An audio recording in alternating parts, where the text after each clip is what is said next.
ask, Lord, that you help this board make important decisions for today. In Jesus' name, amen.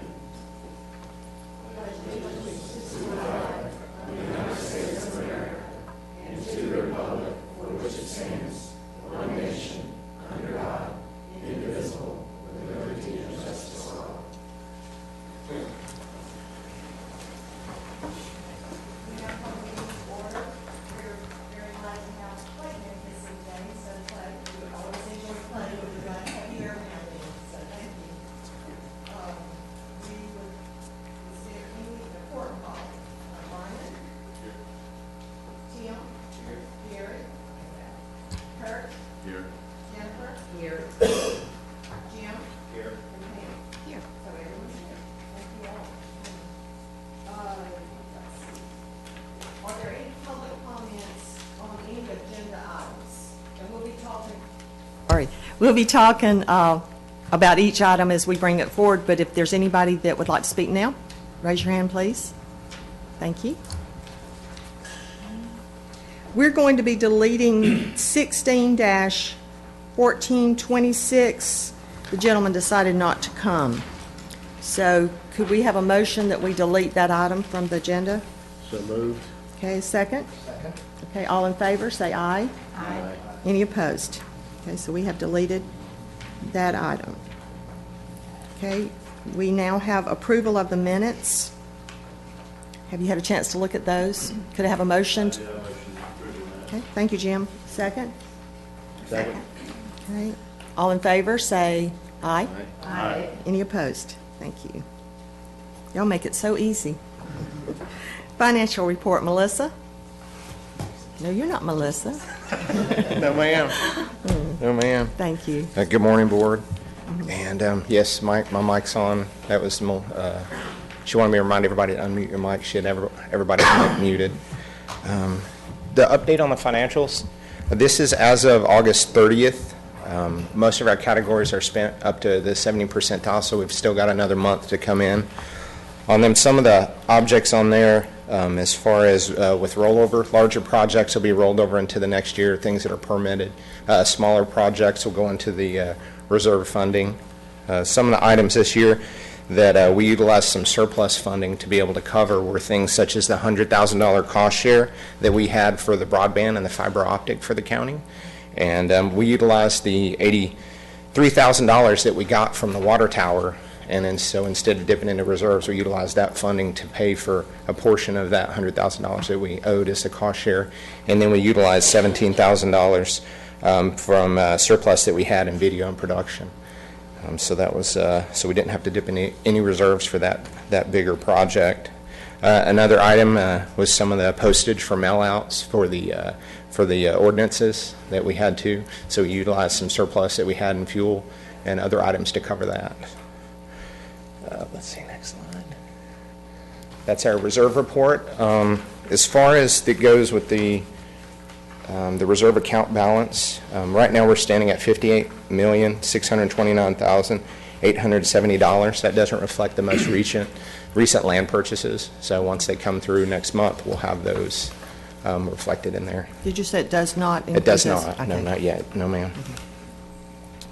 Can I ask a quick Yes, question? sir. Yes, sir. I don't think the mic's on here. Anytime that we get our entire books. Yes, sir. They're not up to date until we get to the meeting in regards to the financials. Yes, sir.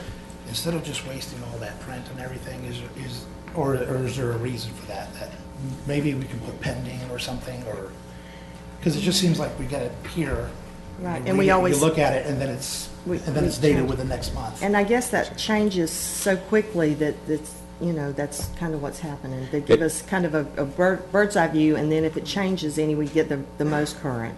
But one thing that we've started doing that, just a suggestion. Yes, ma'am. Is we do, instead of just the 16-1434, we put a number.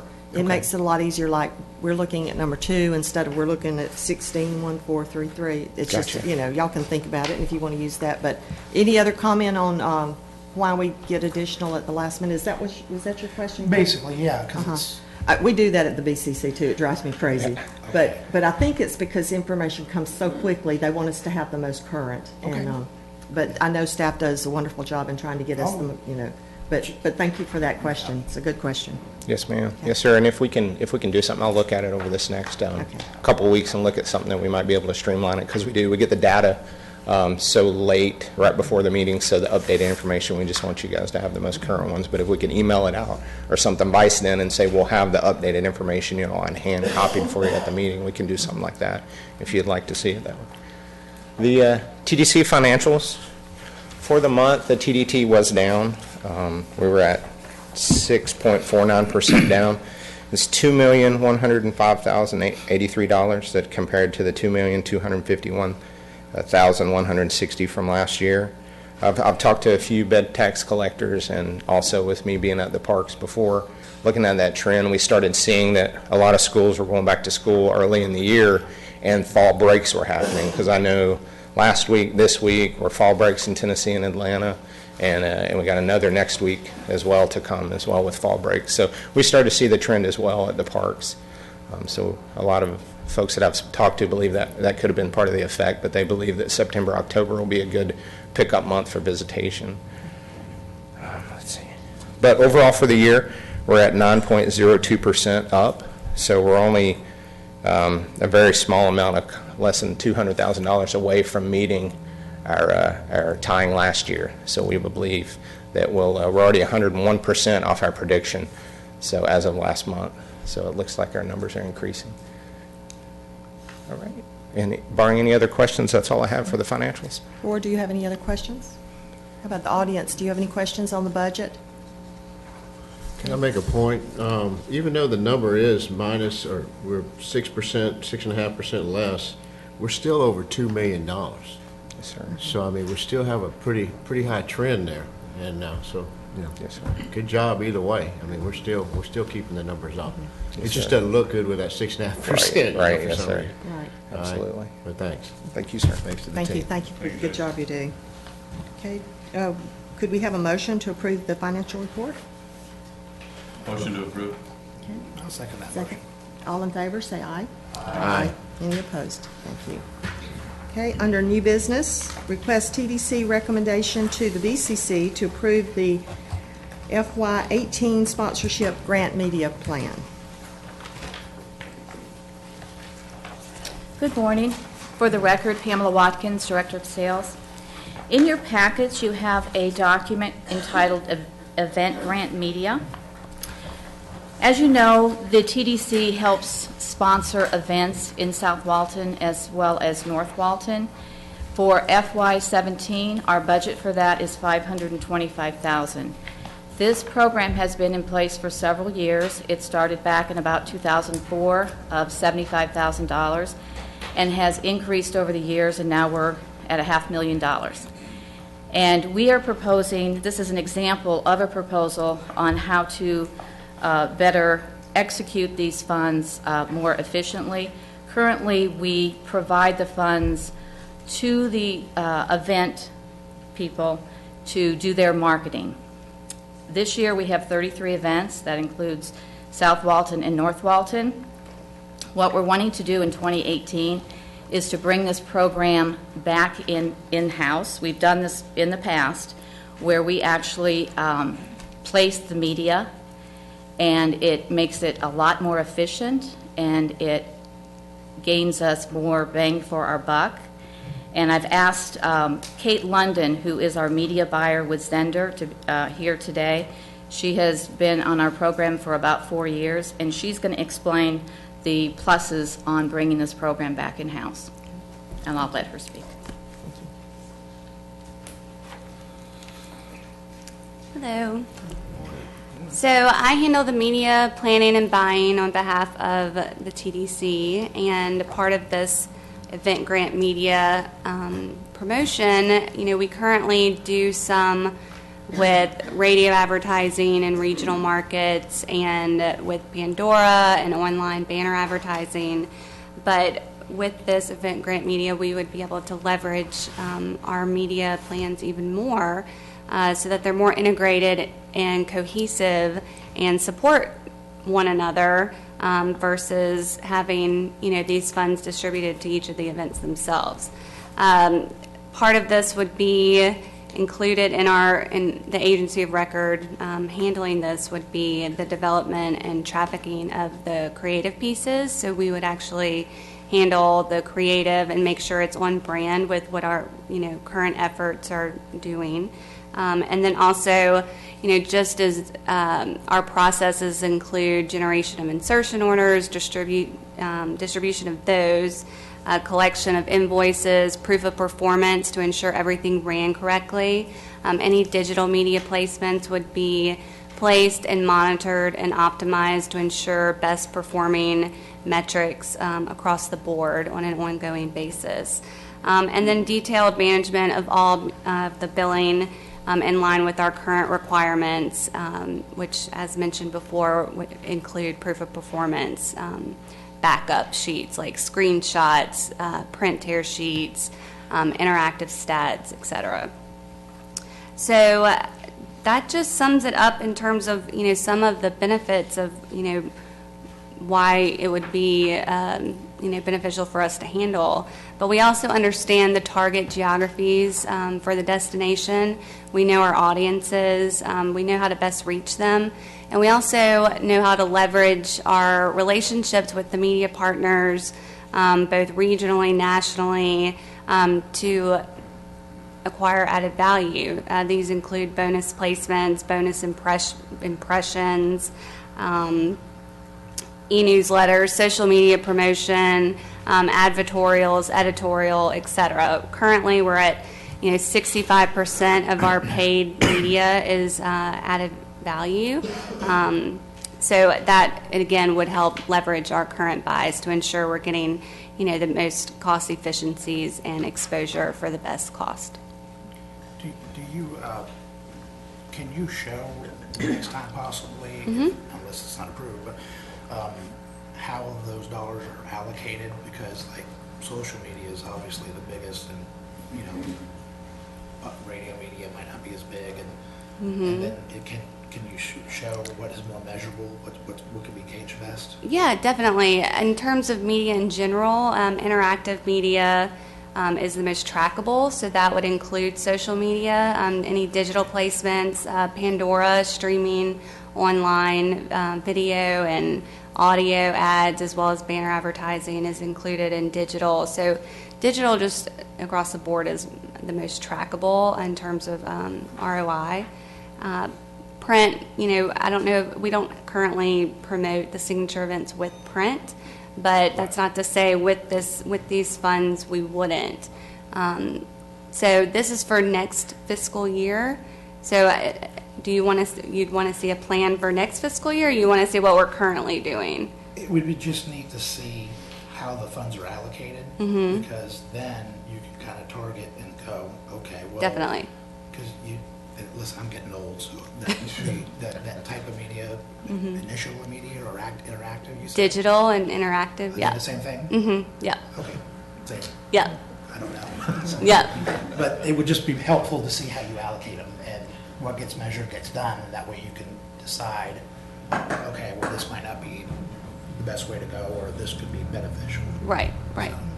Yeah. Could you do that by email, or would you like to meet with, is anyone else, would y'all like that information as well? And if so, would you? I would. You would? Yeah, Okay, could absolutely. you do it by email? Or? Yeah, email is great. Okay, sounds good, thank you. Any other comments or questions? I do. Would the event still have the opportunity to engage you and have some control over where the dollars are spent and how they're spent, and be able to benefit from sharing the information for the event, and taking your information and having a consistent message and sharing it within the market? Yeah, definitely. Anything that we could put together, I think, as we do with our other programs, like our co-op program, we put together the creative assets, and I'm sure we can have those available to them so that they can Because use that would be a for- great benefit to, having some professionals putting the package together and Right. letting them share it within the market would be Definitely. That would no. be a good tool to do that. Yeah, absolutely. It would enhance the whole package for Yeah, sure. definitely. We do that with our co-op program currently. We put together the creative assets and share them with the partners so that they can use them for their own marketing efforts. Thank you. Any other questions, comments? Any questions from the audience? I have a question. Okay, go ahead. Pamela, did the events committee give an opinion about this recommendation? They did not, but this was ran by the marketing committee when John was here, and they talked about it. Yes, Tim? Is this similar to the Autumn Tides program? Yes. Is that what it is? Yes, and if you look at your proposal, on the second page, it talks about signature events or 3 days events.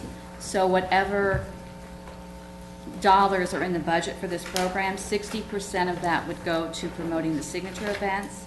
The experience events are 1 day, so that would be 25%. And then you know that we promote North Walton events, and that would be 15%. So if you looked at that 525 and broke that down, that would be the dollars. So to make sure it's clear in my head what you're proposing, if I receive, as an event sponsor, if I receive a grant from the TDC, then in the past, I've done my own marketing. But this proposal will put that marketing in your hands instead. Yes, and you would still fill out an application. You would still present to us your marketing plan so that Kate could see that, where you've been marketing and what you've been doing, the publications you've been in. Right now, all the stats that she's mentioned that we would have access to, we don't know any of that right now. And we're spending about $500,000. We know heads and beds approximately for these events, but not all the other technical stats. Give me an example of what that would be like. What stats are you missing?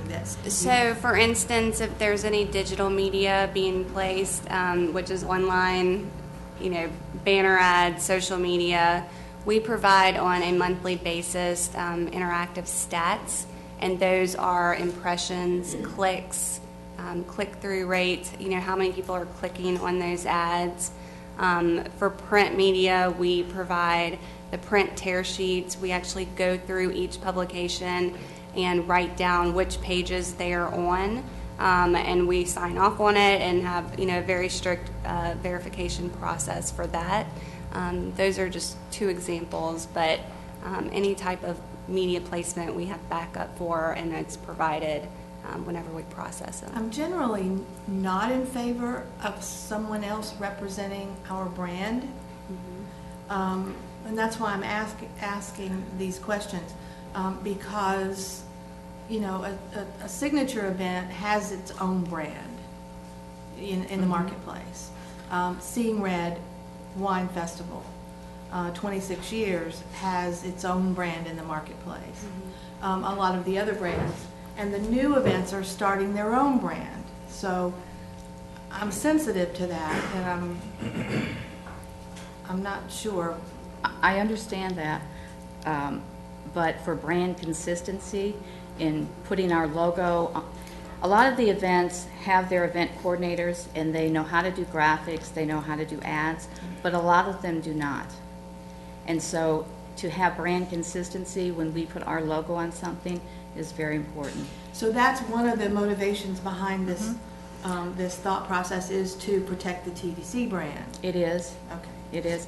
And another aside to this is we have a staff person that spends over 1,000 hours a year on this program. Then it touches our admin, finance, it touches the North County, and when those invoices are, kicked back or something doesn't look right, it's hundreds of hours on this program. And that would be, those responsibilities would be transferred. Yes. Yes. Any other questions? Okay, Mr. Bagby. Hi, I'm good. Jim Bagby. My first meeting as a bed tax collector. I'm so excited. And I would ask you to... You just love Walden County. I do. I do. I love it a lot. I would ask you to consider a hybrid program. And first, I love and respect Zender. I think they do a great job, and they've done well, particularly out-of-market advertising. but I think you have to have a little bit better understanding of the program, as Pam alluded to. This is a top-down approach, okay? This is the mama government knows best how to market your event, okay? As opposed to what we've done for the past few years, several years, is a bottom-up approach. And yes, there's some challenges. You know, they don't document everything properly, and we need to do a better job, and I think you can probably do that through training. But I would say a hybrid approach would be, if you're going out of market, if you're going to advertise your event in Nashville or New Orleans or Dallas or Houston or someplace, you have to at least coordinate with Zender, okay, and the TDC. But a lot of the money that's used for these events, these local events, stays here. We hire marketing companies here. We hire PR companies here. We employ people here to help promote Seeing Red, South Walton Beach's Food and Wine Festival. You know, some big events that have, as Pam alluded to, their own realm that people go, you know, their own brand that people know. Probably some of those better than they know the South Walton brand, to be honest with you.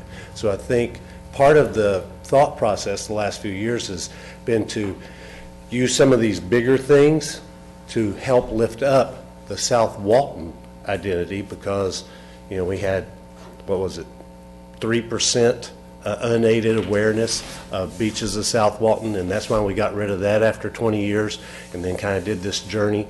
So I would say send this to the events committee, number one. This is more than a marketing thing.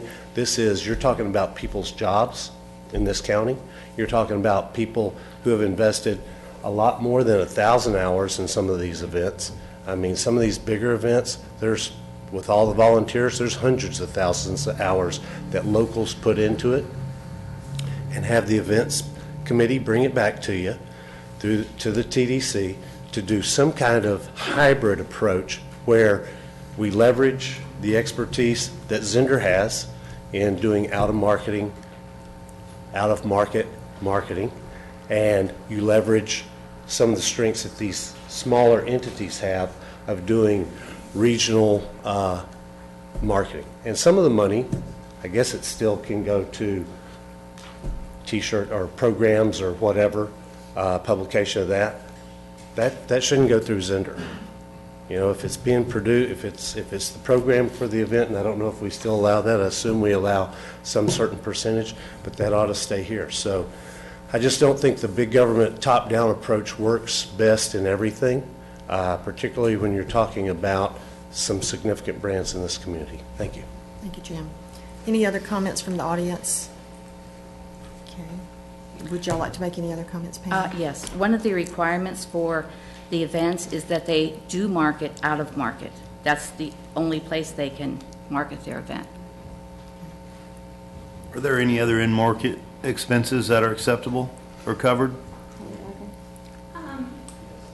There are very few Could- in-market spend. Can y'all hear her? If not, come to the podium, please. Hi, I'm Kelly Carter, and I administer the program. So for the most part, no in-market expenses are allowed. If you, as Jim alluded to, a program, that program has to be used to mail out to the sponsors and to people that you want to entice into there, then you can use that program at the actual event. But that program cannot just be created just for the actual event. It has to be used as an out-of-market piece. There is a small portion of money that can be maybe used for T-shirts or promotional items. It's less than $5,000. So if you're a $50,000 event, you can still only spend $5,000. The other remaining $45,000 has to go to out-of-market advertising. And when we say out-of-market advertising, that's outside of Okaloosa, Walton, and Bay County, and that's for all events that are under the South Walton umbrella.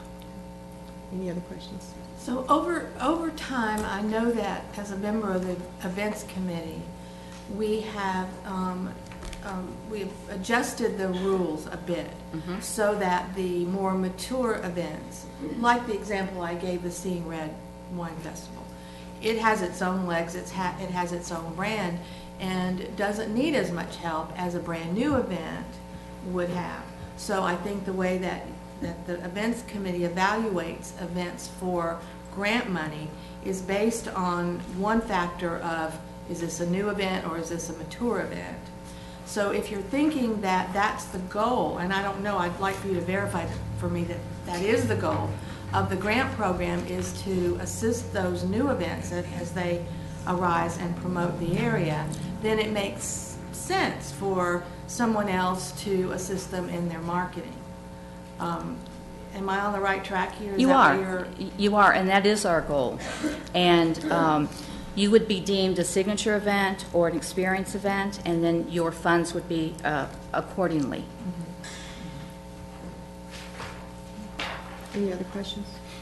But even with this program, we still could allocate or make some guidelines for those in-market expenses, whether it's a program or a T-shirt, could still We could. be the hybrid. It could still We work could. together. We could.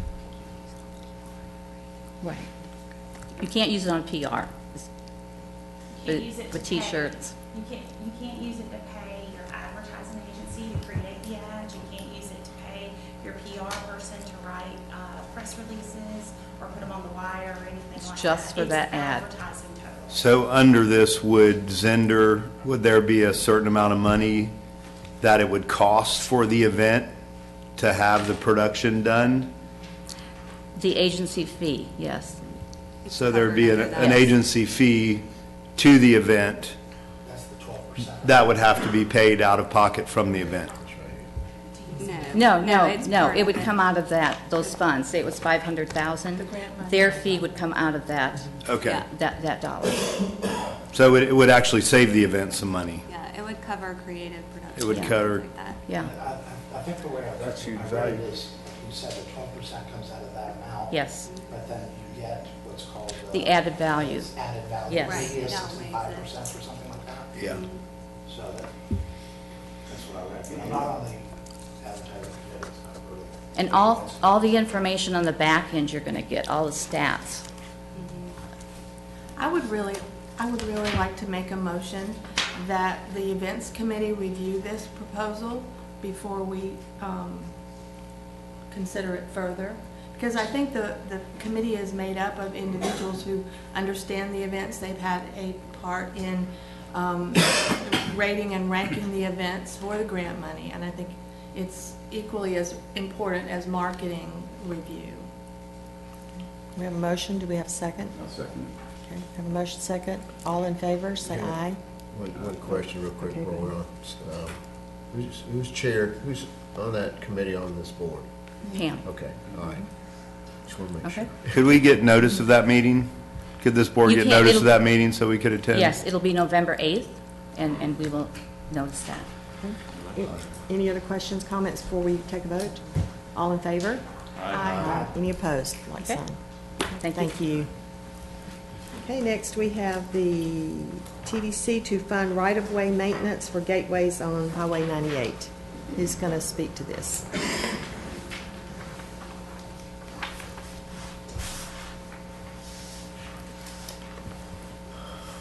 Morning. I'm Lee Moore, representing the Scenic Corridor Foundation. I'm on the board of that organization. And this is a project of the foundation. The Scenic Corridor Foundation is a 501c3 nonprofit, and our mission is to preserve and protect and enhance, which is what we're going to talk about today a little bit, the Walton County designated scenic corridor, including 331 south of the bay and US 98 throughout Walton County. And so this is a project that the medians on this corridor have been a concern of the foundation for many, many years. And years ago, when I was the executive director, we were going to FDOT to say, we need those medians cut more frequently. Much of the year, as you probably all are aware, the grass gets high, the weeds get higher, and it's just not a very good look for both our residents and our visitors coming in. You pretty much have to travel US 98 to get anywhere in South Walton.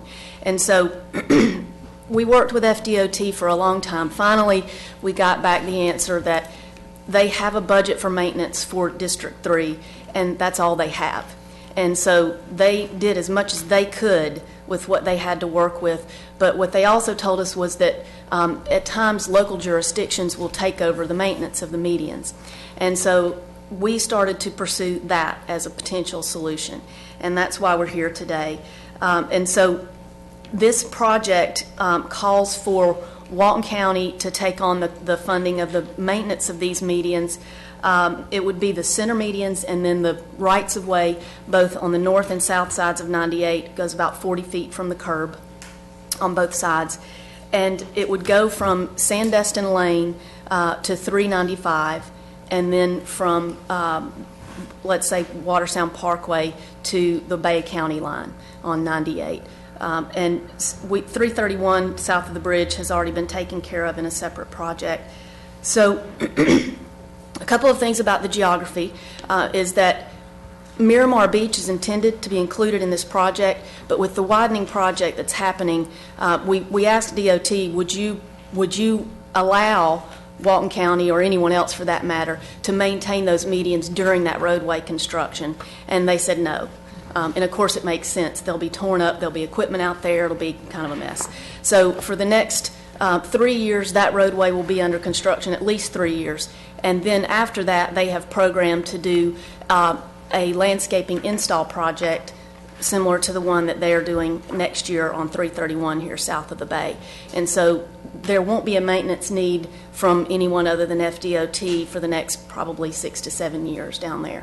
But ultimately, we would love to see that, of course, included in this. And then also, as we've met, and we've been working on this, I know this is kind of late in the process but for budgeting, but we've been working on this since the spring. We've been meeting with commissioners, and some of the feedback we got was that we needed to work the scope of it down to get the cost down, at least for this first year. So we also proposed to remove 395, from 395 to Watersound Parkway.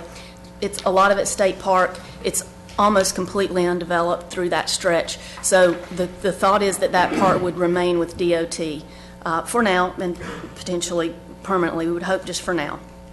So the current DOT budget calls for up to 7 mowing cycles a year. And so what this partnership would allow is for Walton County to take over that maintenance and to do it trash pickup, weeding and weed removal, and edging. And when I say weed removal, I mean like in the cracks in the sidewalks and along the curbs and things like that. For 18 cycles per year in the center medians and 10 cycles per year on the sides, compared to the 7 that is currently happening now. And we assumed that the county would take over the maintenance in the spring of next year, because it would take some time just to bid the project out, get someone on board, and get it going. And so we felt like spring was the soonest that could all happen. And also, taking a step back, it doesn't make a whole lot of sense to take over that maintenance, honestly, in the season where the grass is dormant and it's not growing very much in the middle of winter. So we got a high level, keep that in mind, it's a high level budget estimate from Brightview, formerly Valley Crest. They were Valley Crest when we first started working on this project at the beginning of this year, for this project.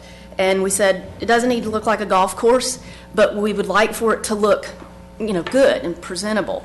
And so they gave us this estimate for a full year, and I just want to be clear about this. The numbers that you saw in your book for the meeting, we took 75% of that high-level budget estimate, and that would account for, you can't do a half a mowing, but 13 and a half mowings per year. Because of those 18 mowings, the majority of those would be centered in that spring and summer growing season. That's what FDOT does now even. They mow it more frequently during the growing season, of course. So while it's only, 7 months of the fiscal year, we allocated more of the budget than that, half of it, because there would be more frequent need to be out there during the growing season. And when we asked Brightview for specifics, they recommended 1 mowing in March and 1 to 2 mowings in April, and then 2 mowings from May through September. And we're going on we're going on the county's fiscal year here, because that's what this part would be covering, is the budget for this next fiscal year. And so the 13.5 mowings worth of the budget would cover that number of mowings. And then the point would need to be made as well that this is for a partial year this year, so in future fiscal years, the county would need obviously to be looking at a full year's worth of funding if this continues on in future fiscal years. So to break it down and finish it up, the funding request for the county in total is about approximately $199,000. We are, and you had the breakout in your books as well. We had an opinion from Clay Atkinson of there was an effort to have the TDC fund the gateways into the destination. And so Clay gave us an opinion, and Jay worked with him. And so the number you see there, the $68,000 that would be needed from the TDC, is based on that opinion. And I understand that the county's attorney and Clay are working on what the definition is of a gateway that might impact this split. But that's what we worked off of, is what we had.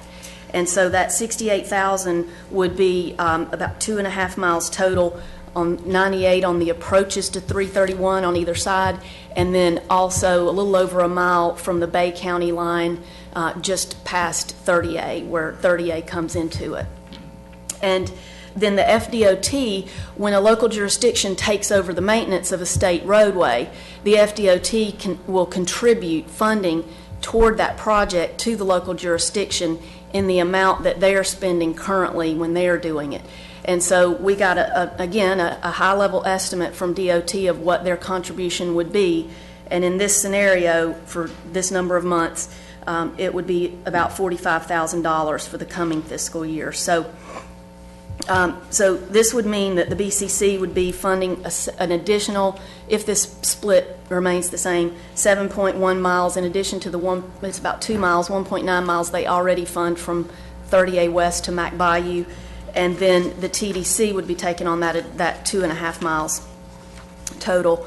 And so happy to answer questions. The foundation believes this is a really important project for an extremely critical and vital roadway in our area, and it has a big tourism impact, we feel.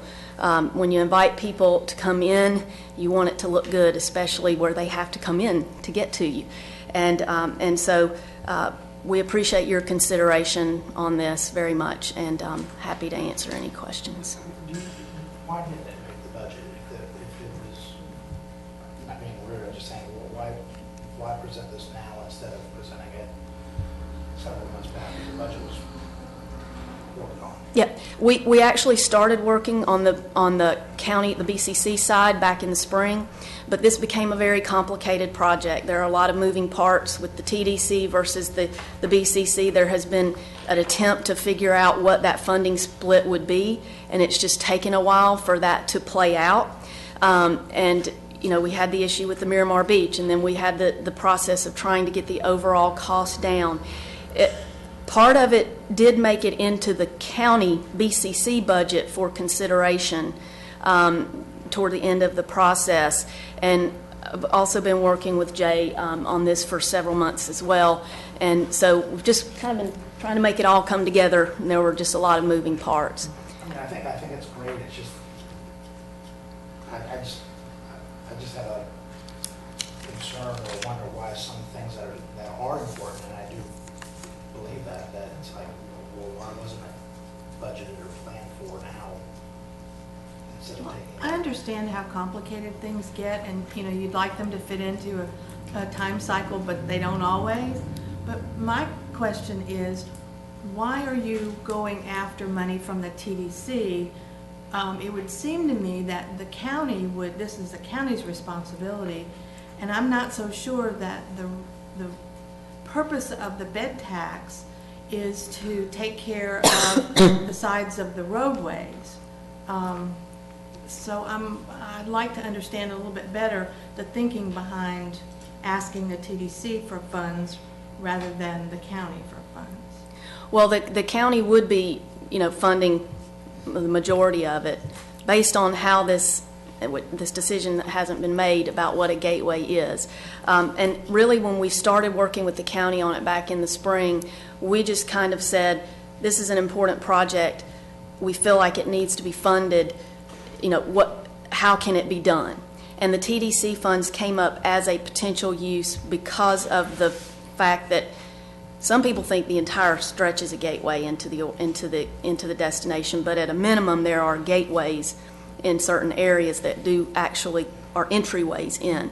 And so that's why the TDC came up as a potential. So I don't mean to pass this off, but the honest answer is that we're sort of going on guidance that we're getting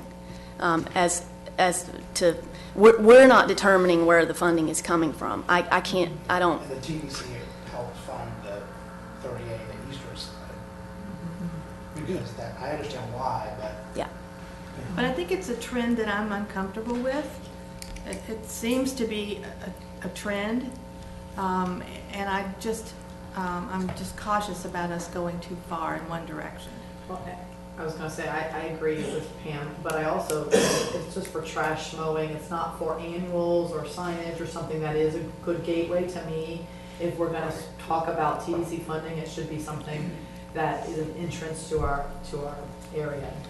I agree too. I agree with that. Madam Chair, Leon, I think we approved last year, a year before, we approved monies for the gateways, which was from over the bridge and from so many feet or whatever it was on each side of the county lines, and that's actually the gateways. Yeah. So what we're doing now is we're condensing it now just down to what you call the scenic corridor, which is nice and fine. But I agree with Jennifer. The other thing is before, many years ago, we have these white signs along some of these roads that we have, some of the main roads, and it's just, you got rusty spray and all that on. What we went and did was take these blue signs, the big blue signs, and we designed them to where the county's using them now, and using those signs for some nice, it's very professional looking. It looks very nice along the scenic corner. We got to start with some of that stuff first instead of just going in and just, I feel, and just spending money, the TDC money, and really along 30A and Scenic Corridor or Scenic Gulf Drive is where we see we should be spending more money if we're going to spend any money along those areas for kind of cleaning up the architecture or the signage, the landscaping. I mean, it looks pretty pitiful. Yeah, the gateways themselves. So I think we need to focus on that first, and then we'll get to 98. We already have funded some of 98 with those dollars from the TDC for the gateway ends, as we I guess, approved a year or two ago. Yeah, and I would love to see that happen. I remember that funding getting approved, so. I'm ready for that to happen. Yeah, that's too. fine. But we've given that to, that's my 10 cents worth. And is there a way to put pressure on the FDOT, or is there a way to put pressure on the north end of the county to borrow some men in orange to come down and pick and clean? We've put pressure on the FDOT. I mean, that was what I said in the beginning, is that they've just basically said they're doing as much as they can with their budget for the entire district. And so, of course, someone else could attempt that. I mean, that would be great. It is a state highway, but there are a lot of state roadways in surrounding areas that are funded by the local jurisdiction, the maintenance. And the same reason that we're here today. They want a higher level of maintenance, so they take it over and they fund it. Some of those fund it somewhat through TDC funding, some of it's municipal funding. And the one thing I will point out is that we certainly are interested in planting and better signage and all that as well. This is almost like a base foundational level to get us there. One of the things, and we ran into this with the East Corridor project, is that if you have a maintenance funding source, it opens you up to you, proverbial you, county, whomever, to apply for grants to get installed landscaping done. And those grants can be very lucrative, to get those, like gateways dressed up and things like that. But we ran into the roadblock that we didn't have a funding source for maintenance down in the East Corridor, so we weren't able to do any of that kind of landscaping install or apply for funds for it even with the state because we didn't have a good maintenance program and funding in place. So that's a longer-term goal, is to get that done so that we can work on some of those things.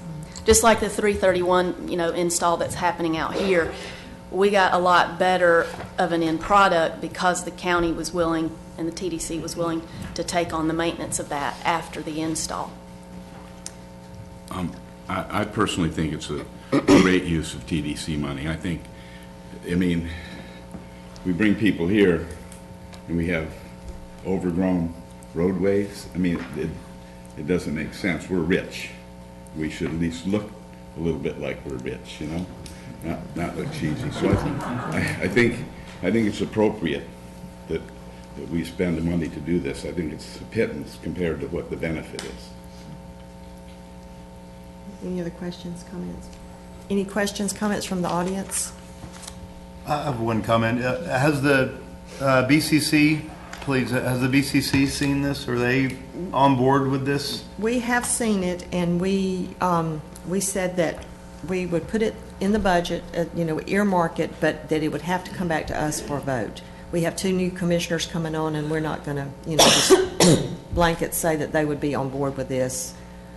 So it would come back to us for a vote. And I believe there's still discretionary as what part we would play. I don't think that's been a final decision, too. So that moving part is still moving. So Yep.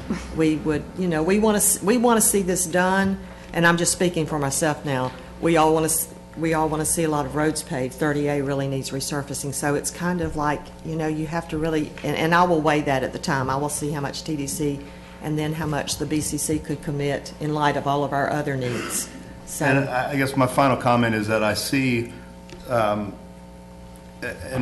it may just be the way it needs to be, but I see a lot of small pieces going in, and we do one thing and then we have to fix something, and we actually, in my eyes, we spend a lot of money and a lot of time redoing things, when a project like this should encompass 30A in the entire county, and let's look at it from a 20-year plan, even if it's not all getting budgeted this year. I know we want to get this done right now, and I apologize, but looking at the whole county, I think, is important when making these decisions. I agree. Mr. Jones, how do you get to use prison help, for lack of a better term? Does that cost money to get prisoners to work and maintain the road more? No, we have tried that, honestly. We tried it when I was, if you had seen these, when I first came on D5, there was water sitting, it was horrible, and Lee's done such a great job. We really tried using our prisoners. If we get to the point that we can't come up with this money, then we could try it again. But that's not the ideal. They really don't, they don't know about spraying, and there's issues with them using the things that are harmful.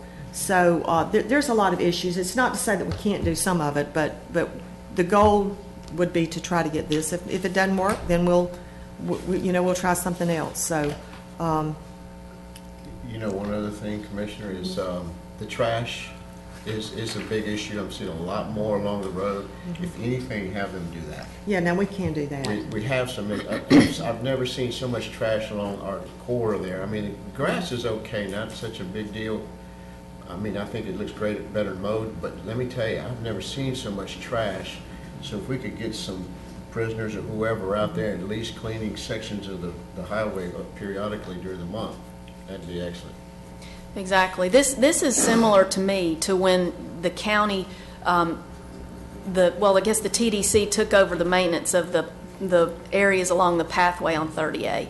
You just got a much, better look out there, and it was a big improvement. And I think they do some of the feeder roads as well between 98 and 30A. So, so absolutely, it just, and this came up at the county, one of the county budget hearings. There are so many priorities for the county, but I will just say this: for the next 1,000 years, we'll be able to stand up here and say, there are other priorities than this for our budget. And it's like, at some point, I feel that it's so important that it has to rise up the priority list. And I just think that there are millions of visitors a year driving this corridor. They can't help but drive the corridor.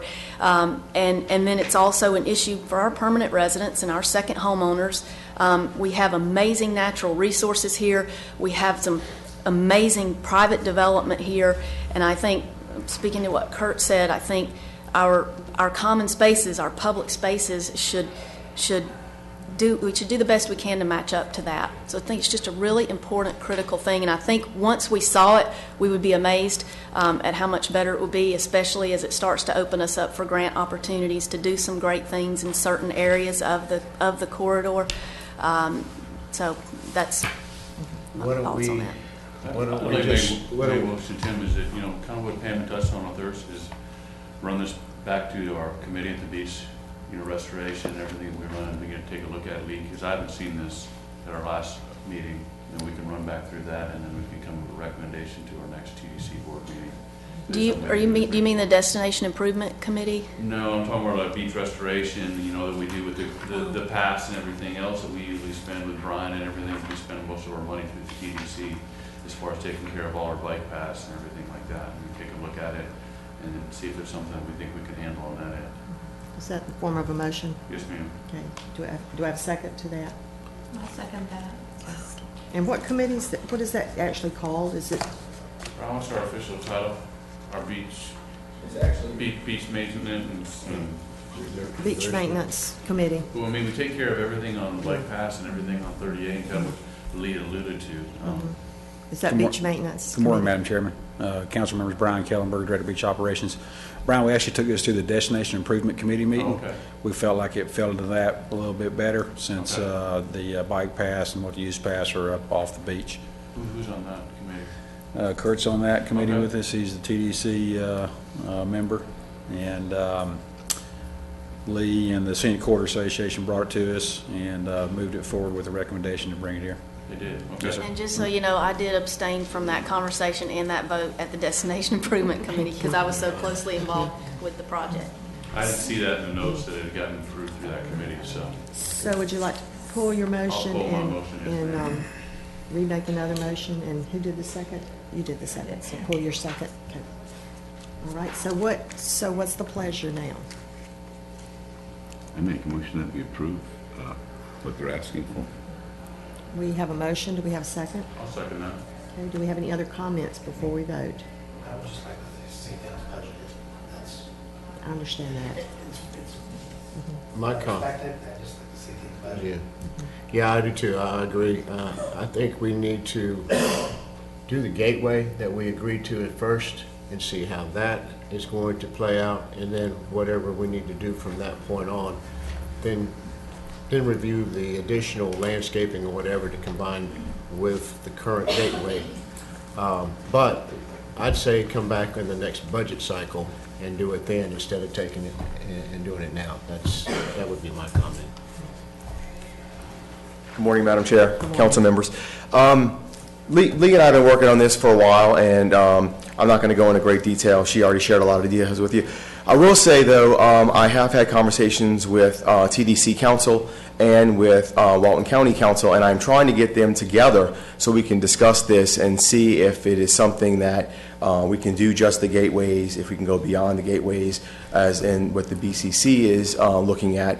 So I'd like to make a recommendation to you guys to consider is just to maybe table it until the December meeting, and then we can have some more information to come back to you and present at that time, and then you can make a better informed decision at that point. So, thank you. Well, I will, that's fine with me. I will pull my motion to Table it. To table it. Okay.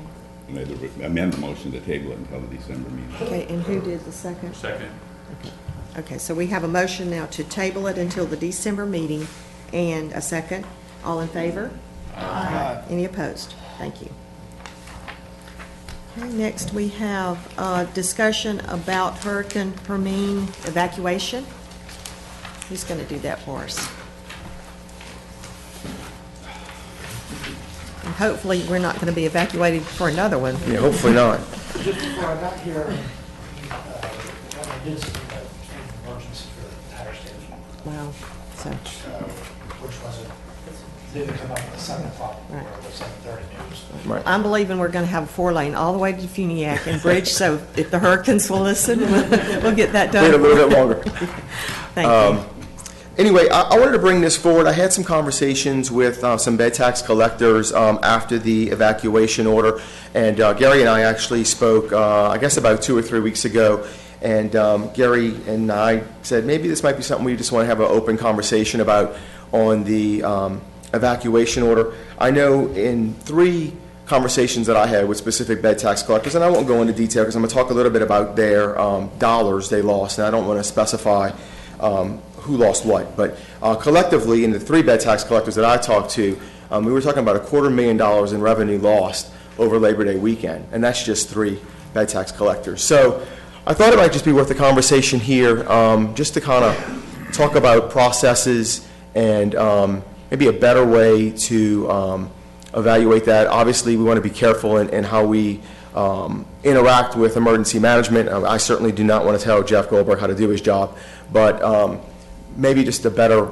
relationship and contact with him before those decisions are made, and then having conversations with our bed tax collectors as well. So with that, I mean, obviously, Gary, you're a bed tax collector, and Jennifer, if y'all maybe want to chime in a little bit, and then certainly if anybody from the audience wants to address that as well, I welcome that, just so we can kind of have a dialogue about it. I mean, for me, we were caught off guard because the announcement came in the evening. I understand emergencies, I get that, I'm all for that, but if there could be a better timing, because by the time we got the notice, we all showed up early to start the non-resident evacuation at 7. No sooner than we did that and people were leaving, 9 o'clock, 9:30, it was pulled back and the damage is already done. So I get evacuations, respect that, you gotta be safe, better safe than sorry, but I mean, all right, you gotta go, no, please stay, that costs a tremendous amount of money in 2 hours. Yeah, and we understand that what happened is the storm was coming at us, and then it decided to go another direction in a very short time span. But this is something we need to think through and see. We had called school off, and then it took a different turn, and we were already too far into it to back out. So I understand your dilemma, and that's something we need to really be cognizant of next time. And Jennifer, what were your responses? It literally impacted Yeah, I understand. one side of 98, Yeah. and the other side was taking our reservation, taking our people. So. Yeah, I totally agree with Gary. I think we should talk to other counties. I think Bay County did not make that panic decision, if that's the right word. And so, what does an evacuation mean? I think the communication could have been a little different. I mean, some of my owners had robocalls and didn't know what to do. And so I think communication on what an evacuation means, is it maybe voluntary in the beginning and then it goes to an evacuation as it progresses, as it gets closer, and certainly talking to other counties. Why didn't Bay County make that decision? And so why did we? And so I think that's some of the comments I would give. Can we get text notices on that, like we do with the beach flags or the riptides or weather? I think a good idea would be to have Jeff meet with Jay and work out some of this. And I know one reason we counsel school is because we use the school for shelter. Totally. So, but I think we can improve with some communication and how we can communicate better. So I'll try to arrange that with you, or No, that'd be great. Yeah, I'll reach out to Jeff directly, and what I'll do is before that meeting is I'll reach out to some of our bed tax collectors to get some more information. Just like I've talked to a few already, I'll reach out to a few more just so I can kind of get a collective voice of what some of the concerns are, and I can bring those to Jeff. And I know one thing we deal with here is we were the second slowest evacuation in the state. So we're a little bit more cautious because we know how long it takes to get our people out. Now, hopefully, we're not that anymore. We're moving up. So, but I know that's a little bit of the, and we've not had a storm in so long. It's like, we don't want to just sit back and, anyway, but I do think better communication will make a better solution. Well, I'll set up a meeting and I'll bring that back to you at the December meeting. Sounds great. One idea is you might want to call Weather Channel and see where Jim Cantori's going to He was in Tallahassee. be. You can mark your word that it's going to be going that direction, so. yeah. Well, thank you for that. All right, well, that's all I have. Then I'll set up that meeting, and I'll bring that back to you in December. Sounds Thank you. great. Okay, under old business, Taylor Engineering. Yes, Mr. Bagby. No, we were going to go to something else. Unless you're going to talk about Taylor Engineering, we'll let you finish it. And I would ask that you consider voluntary evacuation. I understand, the schools, you got to use the schools, so you got to close the schools, and then you got to do, but you're right, Bay County didn't do it.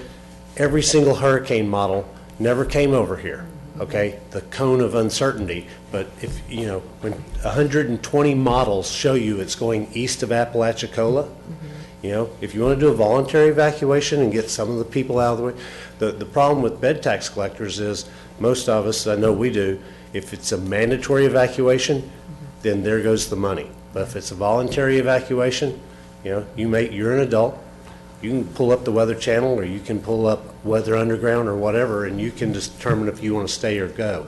And it was a panic decision. I mean, I had homeowners, VRB owners in Rosemary Beach calling me, and I'm going, pull up the models, and no, don't tell your renters to go, because I was unaware that the county had mandated a mandatory evacuation. And I'm not sure it was a panic decision, but thank you for Thank you. elaborating what we'd already discussed. Thank you. Now, if it's many years ago, I did not follow the mandatory evacuation, and I literally had a gentleman in Green pretty much advised that if I don't follow it, I could be taking a car ride up north. So I definitely followed it this time, so. And you would have definitely been safe in the jail. You've been mowing the side of the grass. That's right, there you I'd be the one go. cutting Picking up grass. trash. And I know y'all don't want to hear my stories, but I've been here when I was stranded on the bridge and, so anyway, we just gonna not have one, I hope. So, thank you very much. Okay, Matt. Actually, good morning, y'all. I'm Duncan Greer Duncan, with Taylor Engineering. Matt couldn't make it today. So I'm going to give you all a brief update on the BCC meeting, the September 20 meeting, and kind of tell you what we're up to right now. Following the September 20 BCC meeting, we began scheduling a public workshop with Brian Kellenberger to discuss beach management alternatives and our storm response plan. And we're going to try to leave ample time for the public to be able to attend that meeting. So we're currently scheduling that with him now. And we're also coordinating with regulatory agencies to obtain the permits for the HSDR project. And it's our understanding that the intent of the BCC is to essentially obtain the permits and table them until we have a severe storm, and then in which case we can, actively utilize those permits. And that's it for me. If you guys have any questions, Any I'm happy to answer questions? anything. Is Taylor going to be at that common use meeting? Customary use. I would think they would be. We will attend, I think that's on October 20th, I believe. 18th, yes. We have it on our calendars. We're planning on attending. Thank you. Any other questions? Okay, thank you very much. Thank you very much. Okay, Zender, communication. Good morning. I am Jennifer Bonino with Sender Communications. I am here to give you an update on the marketing highlights for August and September. We'll begin with our media. Our co-op leads continue to perform very well for us. Obviously, these are back to more of our average numbers. In previous months, they were much, much higher due to some significant placements with Oprah Magazine and Martha Stewart. We also have our sweeps program continuing to perform very well. We had a partnership with the Pearl for August, and that resulted in over 4,900 visitor guide requests. So again, these perform very well for us. Our media team is always seeking out new opportunistic media opportunities and buys for you all. This is Orange 142. It's an ad network that places native advertising. If you're not familiar with native advertising, if you've ever been on a website like Forbes.com or Business Insider and you see an article which looks like a story that is from Forbes.com, but it's actually sponsored by Visit South Walton. So it's a great way to engage and have visitors learn more about the destination, and performing very, very well on both mobile and desktop for us. Another new media placement that we did was a tile ad on Bon Appetit and Condé Nast Traveler Digital. It focused on various tiles that promoted all of the culinary options that we offer in the destination. It featured our Golden Spoon and our Perfect in South Walton Restaurant award winners. Instagram is another channel that has just had tremendous growth for us over this last fiscal. It's resulted in about 196% growth in terms of new followers. They recently introduced carousel ads. So what those are is you can actually now scroll and see various photos telling a story about the destination, and you can actually click on the photo and it takes you to a page on our website. Added value, as Kate spoke earlier, we're always looking to match every paid dollar with a free dollar for everything that we do, so one-to-one match. We are now at over $2.8 million in added value, which represents about 68% of our media buy. Another notable added value, we actually partnered with Coastal Living, and they took over our Instagram channel and promoted the destination on our behalf. We also, one of the other buys was in-flight commercials with Southwest. Those were seen nationally at no charge to us for our TV commercial. Our summer digital co-op, again, is on track, performing very well. All of our partners are on goal to meet their click-through goals, and that campaign ended September. We're always monitoring our digital ads on both mobile and desktop. We say this every meeting, so no surprise, but our weather.com ads perform the best of anything we've done from a digital standpoint. Beach safety, again, we run our text advertising program and also our digital online campaign in places like 38.com, weather.com, Pandora, Spotify during our peak season to make sure our visitors know what's going on from a beach safety standpoint. SEM, which is our search engine marketing, continues to do very well above industry average. Our media team works hard to monitor these on a regular basis, and that's contributed to that growth there. And then on the creative front, we continue to promote signature events. We have South Walton Fashion Week coming up this week, so we did some banner advertising to promote that, as well as the Nashville Songwriters Florida Sunshine Tour, promoting that as well this week. And then we recently completed a 2-day photo shoot for our culinary, worked with about 10 different restaurants in market to capture all of the wonderful, unique cuisine that we offer. All of that photography will be used on the website, in social media, content marketing, and in the visitor guide. On the social media front, our channels continue to perform very well. YouTube is probably the most significant growth. That's related to our reserve spending that began in August. This chart just represents year-over-year growth for all of our channels. Our page performance index continues to organically do very well. We're actually spending some time right now evaluating our content and to determine how we can better perform against some of our competitors, because we do see that number dipping a little more than we would like to. So that's one of our priorities right now, is to evaluate what's causing that. And then content marketing. One of the things that we've been really trying to do is spotlight individuals, the unique individuals of the destination that have great stories to tell that are of interest to visitors. And this was a recent story we did on Tom Losey, the Boathouse Paddle Club and YOLO board founder. And then we also did another one on Summer Kitchen Cafe. Just again, finding ways to actually tell stories about the unique culture here. That's all I have, unless you have any questions. Do we have any questions? Thank you very much. Thank you. Okay, Downs in St. Germain. Good morning, Madam Chair and council members. I'm Philip Downs, Downs St. Germain Research. Very briefly today, we have no numbers for you today. We'll have a ton of numbers in December, but briefing you on process, we are wrapping up the summer visitor tracking study and ADR. The partners that we work with, the property partners, do their surveys a month after season, so they were doing their surveys in September. We have that information now, and we'll wrap that up next week. We are continuing to collect data in the targeted potential visitor study. That will give insightful information for developing marketing strategies in the coming year. We were also in Nashville at the Music and Food Festival? Music City Food and Wine Festival, collecting information there. The idea was to get a sense of the ROI of that activation and how you're using your marketing dollars. And we'll be in New Orleans at an activation in November doing the same thing, looking at the ROI of those activities. So that's an update. Any questions for us? Do you have any? Go ahead. Do you have any information on the ROI for Nashville? Not yet. We're really close. Any others? Austin has become a real big too with that same music and food.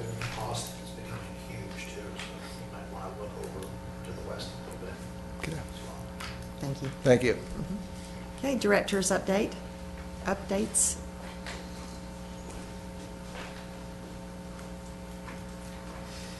Good morning again, Jason Cutshall, Director of Administration. I wanted to go over a couple of updates that we had. Recently, we finished up our top sale parking program. This is the second year we did this parking program in combination with the Florida Park Service and that park in particular. This year, it was just going over some of the statistics. In 2014, before the program started, I looked at it, and we had approximately about 2,200 vehicles during that time frame that entered the park to utilize the parking lot. The very first year in 2015, we had 3,460 vehicles that now utilize the parking lot during that time period. So that was a 1,260 vehicle jump. So that was a good sign. This year, we increased that number by 230 additional vehicles. So we had 3,690 vehicles that utilized the parking program during this time period. So I got to meet recently with park management and the district management, and they were very positive about it. They said that the guests that came in were very positive and excited about it. The program and the rack card that we shared with them shared the information on where the sponsorship was from and gave them some more information.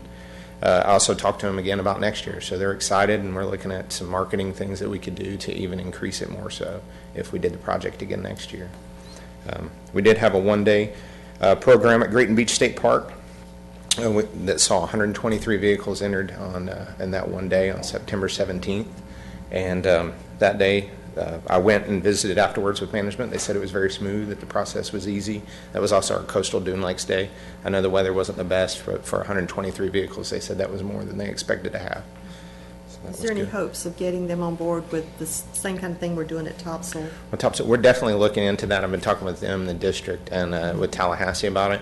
And a lot of the folks would love to see Deer Lake, Grayton, and Topsail all part of the parking program to be able to provide that whole corridor. Yeah, it would help us tremendously. Yes. Thank Is there a you. possibility for the state parks to become a park and ride? Is that what I don't is know there that any opportunity there?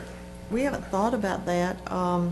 It's not to say we couldn't, but I think the parking ride closest one is here at the annex. But we do definitely need more parking, so. We talk about parking all the time and the parking problems on 38, but if the state parks might provide parking, it might be a place for a park and ride program without having to go out and buy more property to support a park and ride program for the community and bring more people to the state parks. Right. Could Yes, you sir. kind of look into that too, Jason? Absolutely, yes. It's something that I can It's a great go through idea. Tallahassee and talk to the director with and the other components and see, how palatable that would be as far as a possibility for the future. Yes, definitely. Thank you. Absolutely. The other thing I wanted to touch base on was the Riverway South. When I first got into this position 6 months ago, I got involved with the Riverway South. It's a nonprofit organization that's made up of multiple counties, and their focus really is on ecotourism, historical aspects of it, A lot of the counties have smaller TDCs, so we kind of work together, and I sit on the marketing side of the committee there, where Melinda Gates with the county sits on the education side. And so just recently we got to go and we got to visit with headquarters at Visit Florida, and we gave a program there representing the county. There's about 100 people in attendance from different counties all over the state.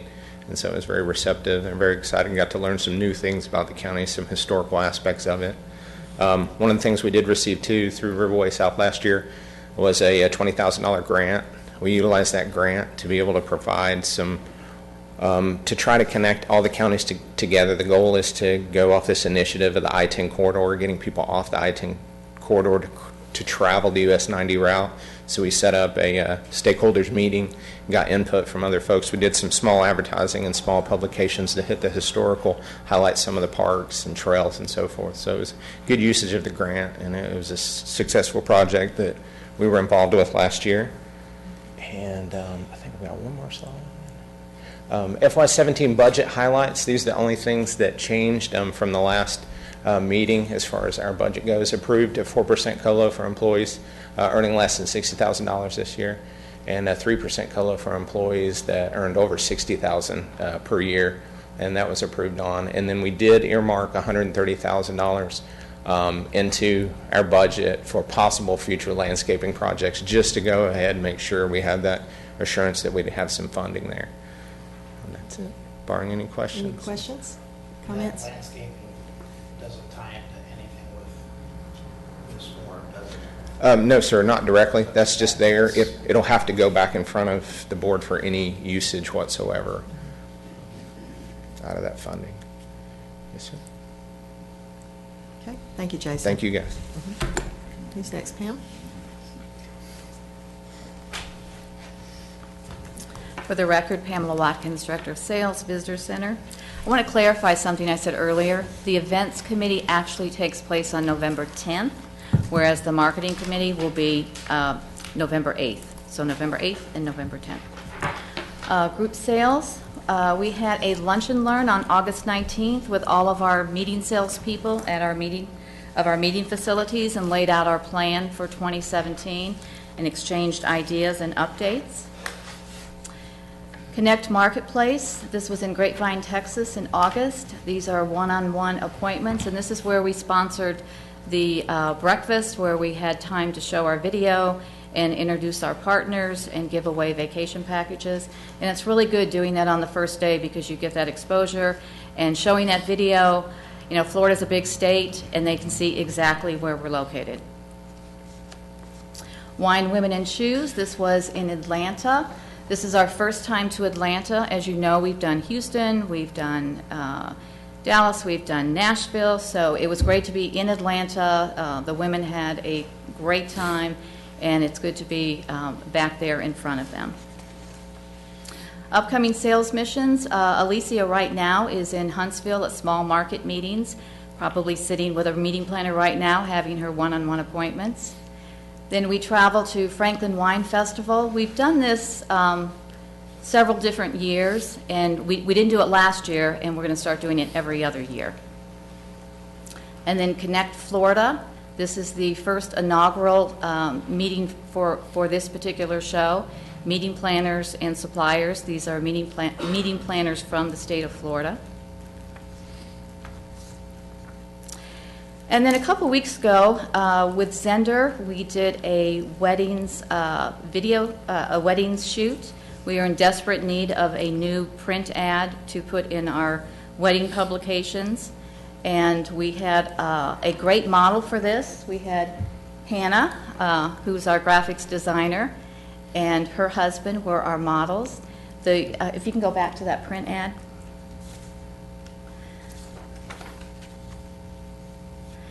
The print is too little for you to see, but it says, "True love comes naturally, so should the setting. Discover the ideal background for your big day. Lush gardens, a charming chapel, and miles of beautiful beach surrounded by accommodations for any style."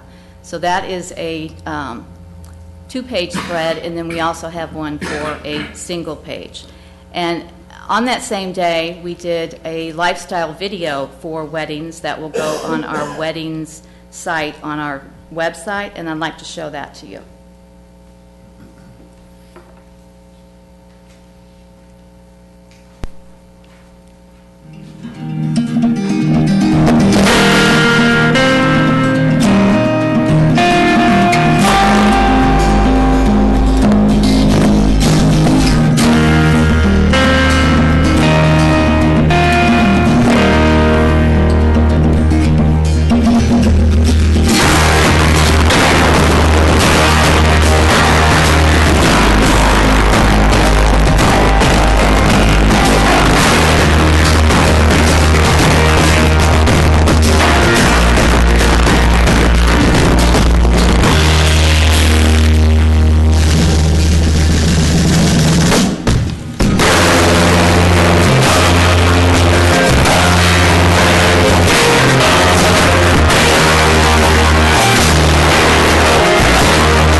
happily ever after.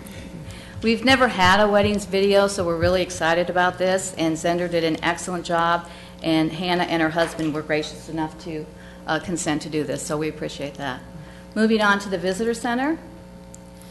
Numbers for August and September, as you can see, are down, and we've talked about this before. I think the people that do come into the center find value in that, and it serves a purpose, but I think in the future we do need to discuss how we can perhaps get out among the people and have a different kind of interaction. Can you go back? If you can look at the merchandise, though, we hit that out of the park. We've doubled that from 10,000 to 20,000, so obviously they love our merchandise, and it's at a great price point.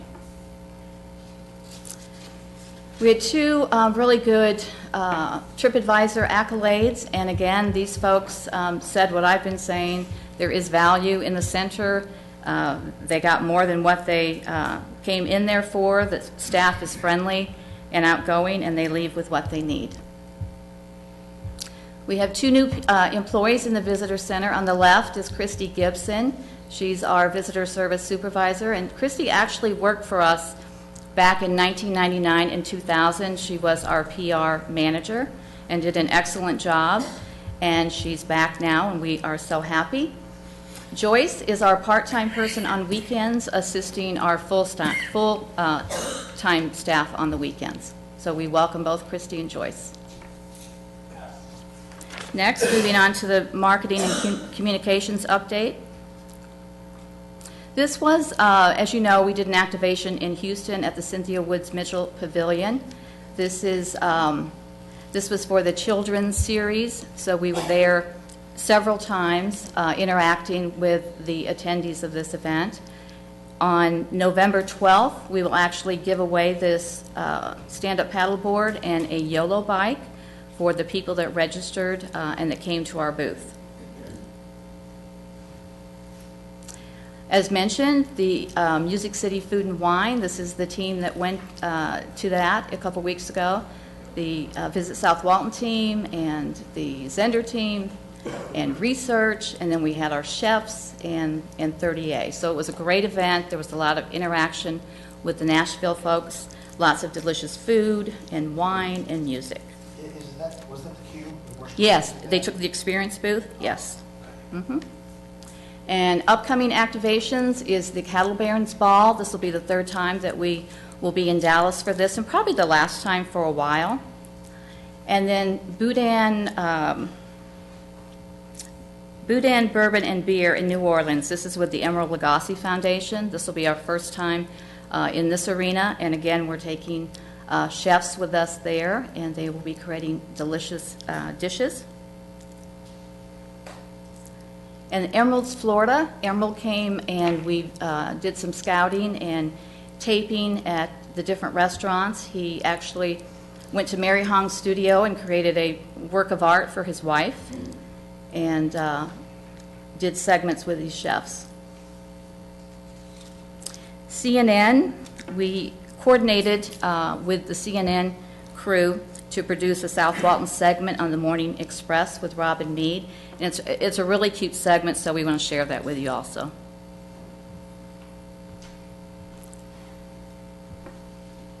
If you are considering spending your Labor Day weekend at a beach, so Bob has your back because he just went wandering along the Panhandle in Florida to see why do people love that area beach. Well, now he knows, but I guess it took time to convince him. Good call hitting the beach early, Roaming Gnome. Now we've got plenty of time to just enjoy all the other fun stuff on the Florida Gulf. Biking, fishing, whatever. True, Bob, but today we stay right here on the beach. Wait, all day? Yes, something special is coming. What is it? Just wait. All right, buddy, I trust you. But right now, I'm boarding.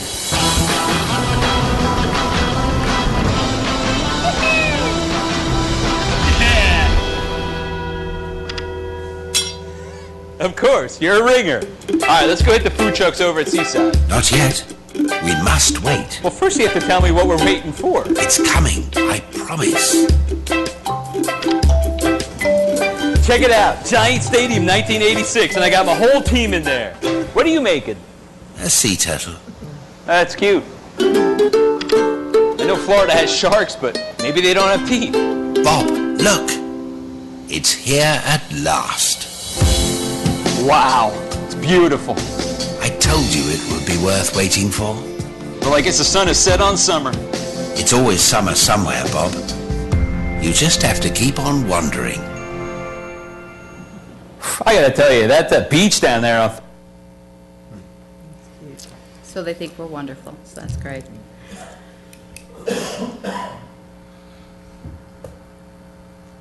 Nancy Floyd, the editor of In Focus, was here a few weeks ago. She is, her focus on this story was Watercolor St. Joe. She'll be coming back this month to Alice Beach to do a story, and then back in the spring for Digital Graffiti. Midwest Travel Writers Association, the Hilton and the TDC have formed a partnership to bring 60 to 80 travel writers from around the United States to the Hilton, to South Walton in March. We are excited about that, to have so many travel writers in one spot at one time.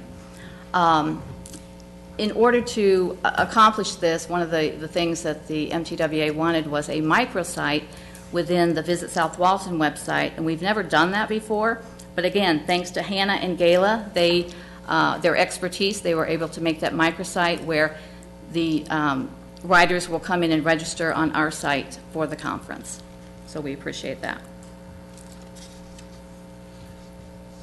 Agency updates, Miles Media, we just renewed their contract for the next year. Spring O'Brien will end their contract, our PR firm, on October 30th, whereas Turner will start on October 1st, so that's a good transition for them.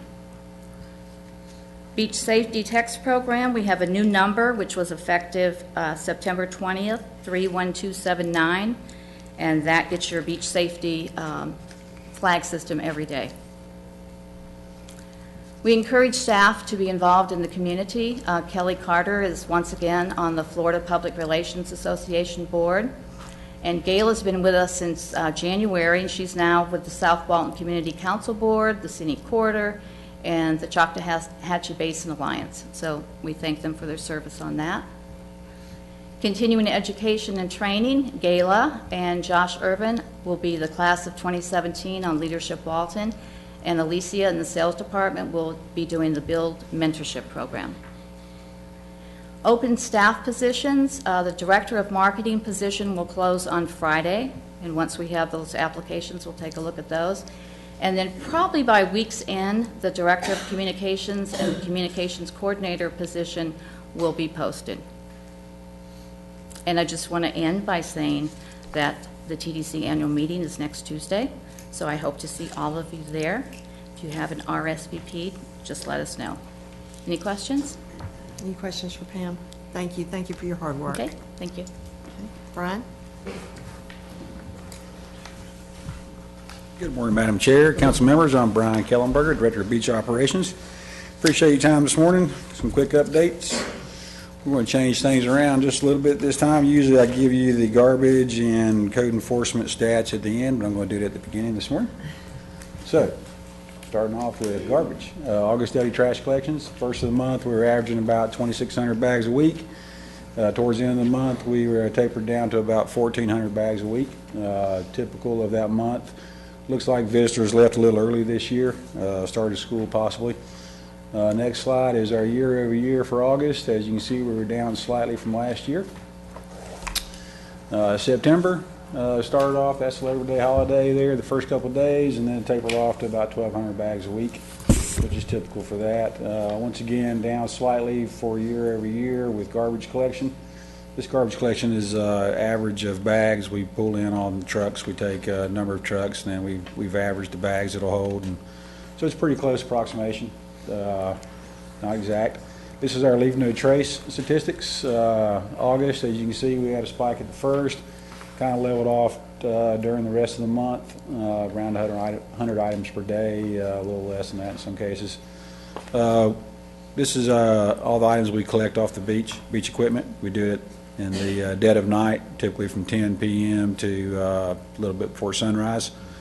So this year, we actually collected a lot of items, a little over 9,000. This is our year over year.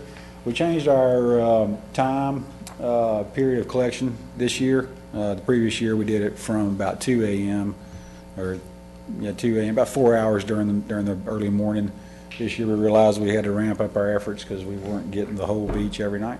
So that's what attributes to the rise in collections for the year over year. September, as you can see, it was fairly flat.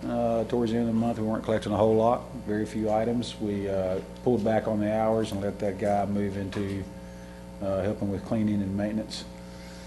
September year over year, slight increase, not as much as the August increase, but still a slight increase over last year. Once again, attributed to the way we collected. Beach code enforcement, this is year over year for written warnings and citations.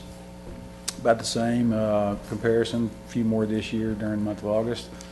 This is September, slight decrease, but right in line with what we did last year. Beach code enforcement update, FY 2017 resources. We're getting 6 new beach code enforcement officers, 2 new administrative clerks. One of those would be a code enforcement administrative clerk, and the other one would be a permit clerk.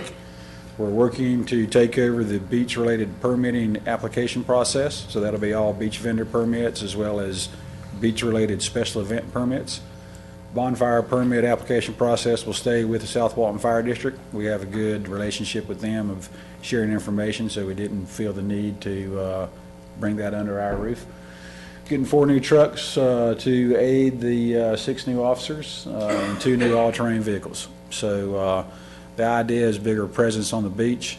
We've come to realize that that is really the way to make compliant behavior, is for us to be seen. Moving into that, on your desk, you'll find the 2016 annual activity report for beach code enforcement.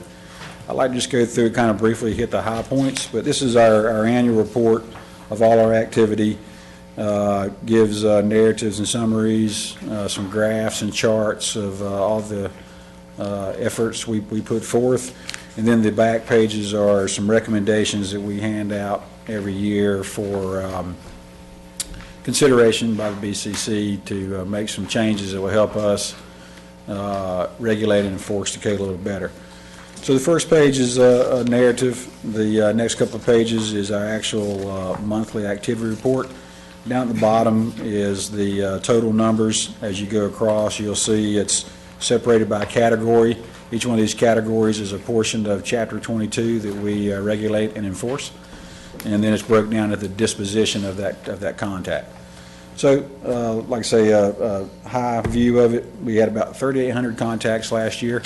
Of that, 15% received written warning or citations.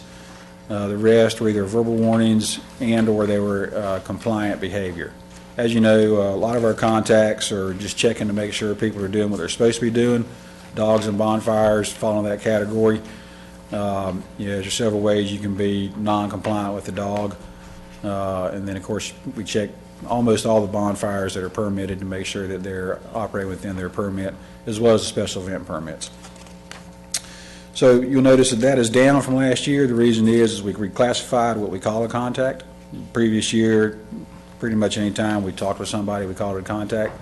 This year, because of our new access-based data management system, we changed our contacts to only people that we get out to do enforcement action on, not just a courtesy notice or get out to talk to somebody as a ambassador type role, but truly an enforcement action. So that was the attributable to the decrease from last year, mainly in just how we classify it. Complaints were up slightly some from last year. We had 196 complaints that were we call valid complaints, based on from 106 last year, so about an 84% increase.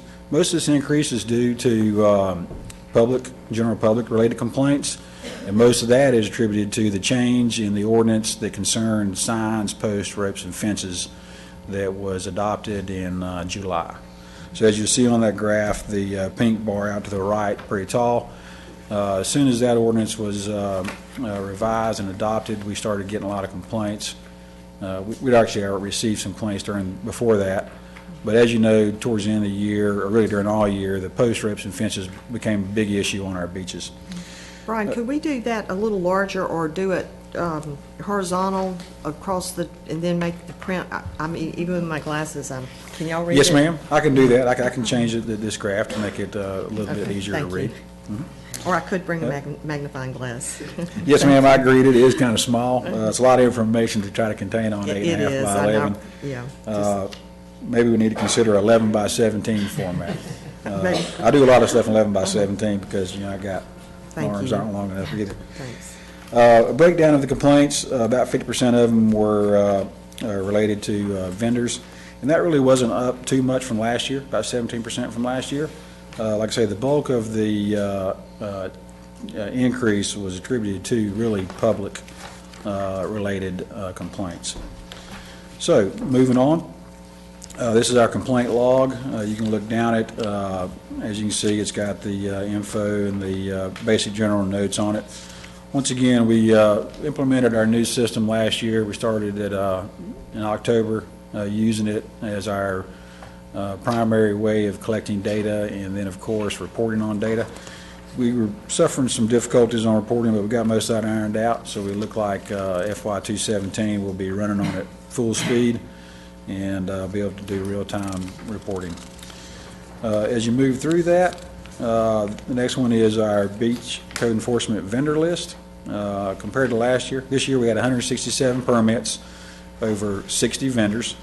Last year we had 142 permits over 59 vendors. So it really wasn't a whole change in vendors.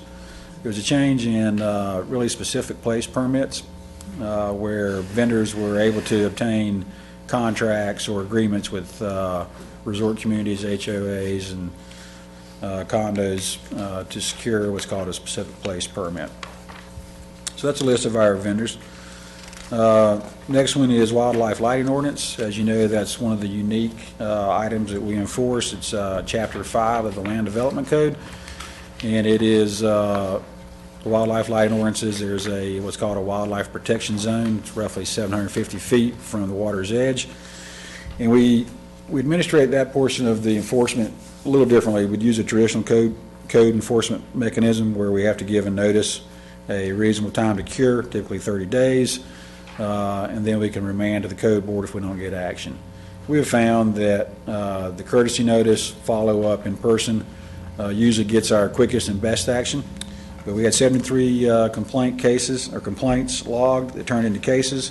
Of that, we closed 56 of them. A lot of times it's just simply changing a light, removing a light.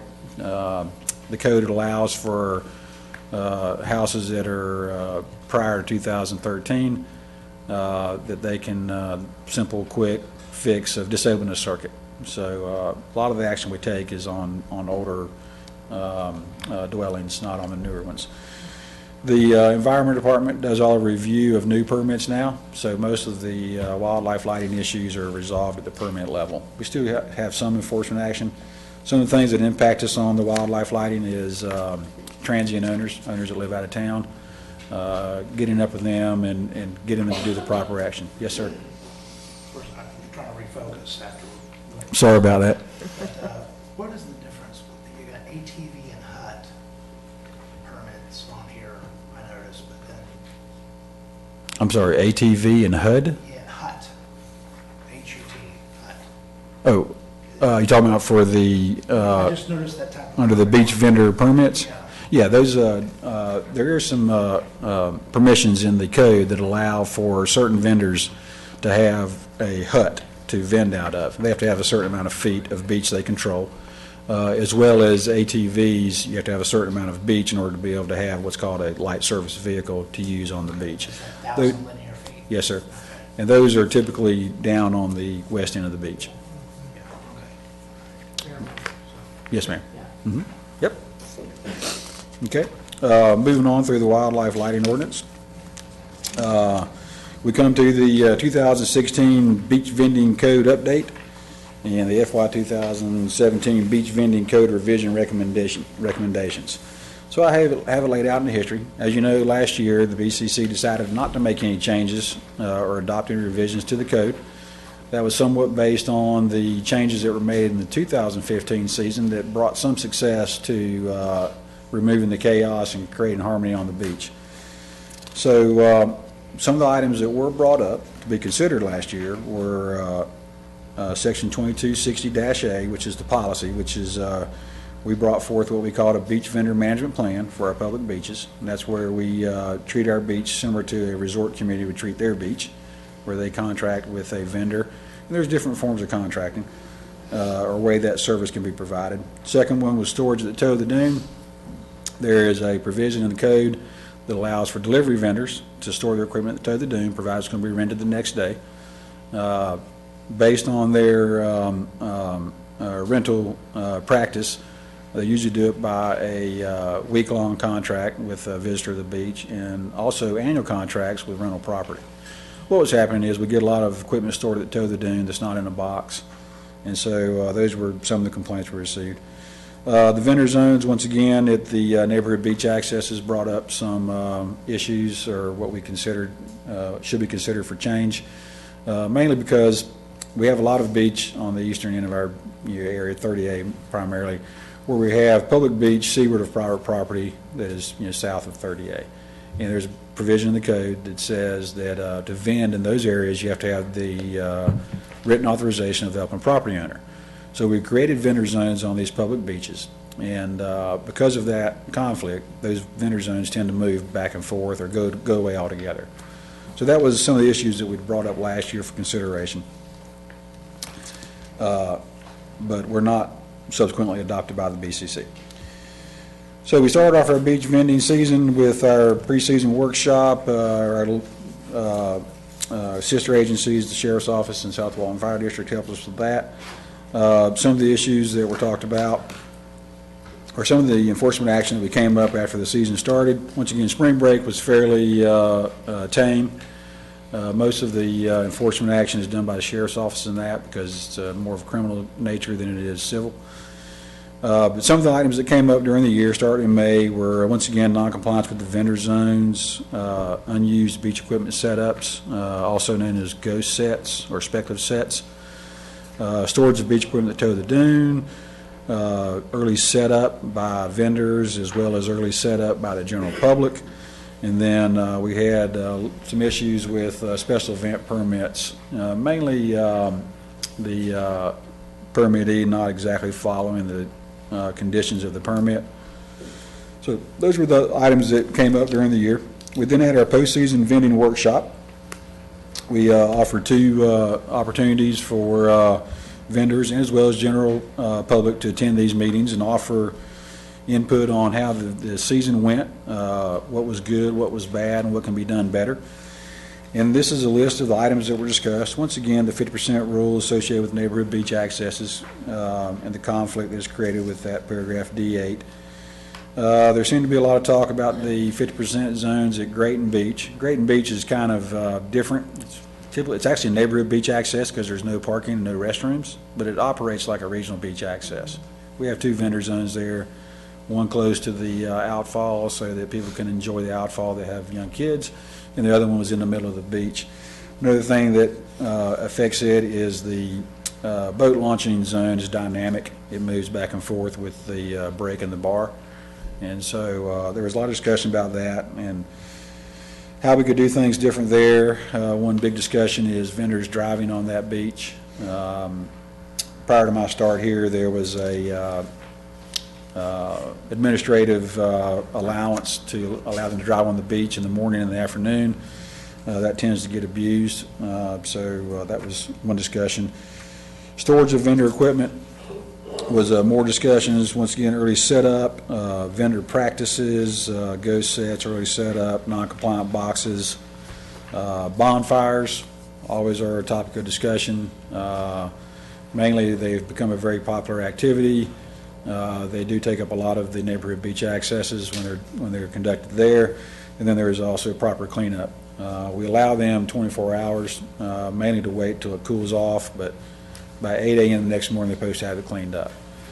We had, I think, around 2,800 bonfires last year. The enforcement action on it was fairly small, but it revolved around those cleanup, too many people at the bonfires, it's closed to what's enclosed on your permit, stuff like that. Special events, same thing. Special events typically are weddings or wedding parties. They also sometimes include family reunions or just get-togethers, but they have become quite large. The wedding events have become quite elaborate, and so that was, topics of our workshops. Parking associated with special events. If they have a neighborhood beach access, there's typically not parking available, even though they do try to park there. And then the monopolization of the beach access. Permit application has some stipulations that they have 2 hours for the event, but what they were doing is just saying the event's going to start at 12 o'clock instead of at 6 o'clock. So we have some ideas on how we can change that. Overall, we experienced the same issues we experienced the year before. Dogs, glass, early setups, some vendor issues. But overall, it was kind of the same year compared to the amount of visitors we have here. Our enforcement action is kind of small. The biggest things that contribute to the issues on the beach are really congestion on the beach. And that congestion is caused by erosion. This year we lost, down on the east end of the beach, we lost a lot of depth from toe of dune to water's edge. The issues with the people exercising or attempting to exercise private property rights with signs, posts, and fences are forcing people into public beaches. Whereas they used to be able to, if you go to a neighborhood beach access, you typically filter off east and west, and that invariably puts you in front of some private Gulffront property. But so, like I say, most of the issues we had were caused by that congestion on the beach, and so part of our recommendations include ways that we think we can help. We can't minimize the congestion, but we can help minimize or mitigate some of the issues we have. So I'm going to go down through these recommendations kind of quick. Once again, this is for an update for you, and then we'll bring these back before you at a later date. These are for the vendors, though?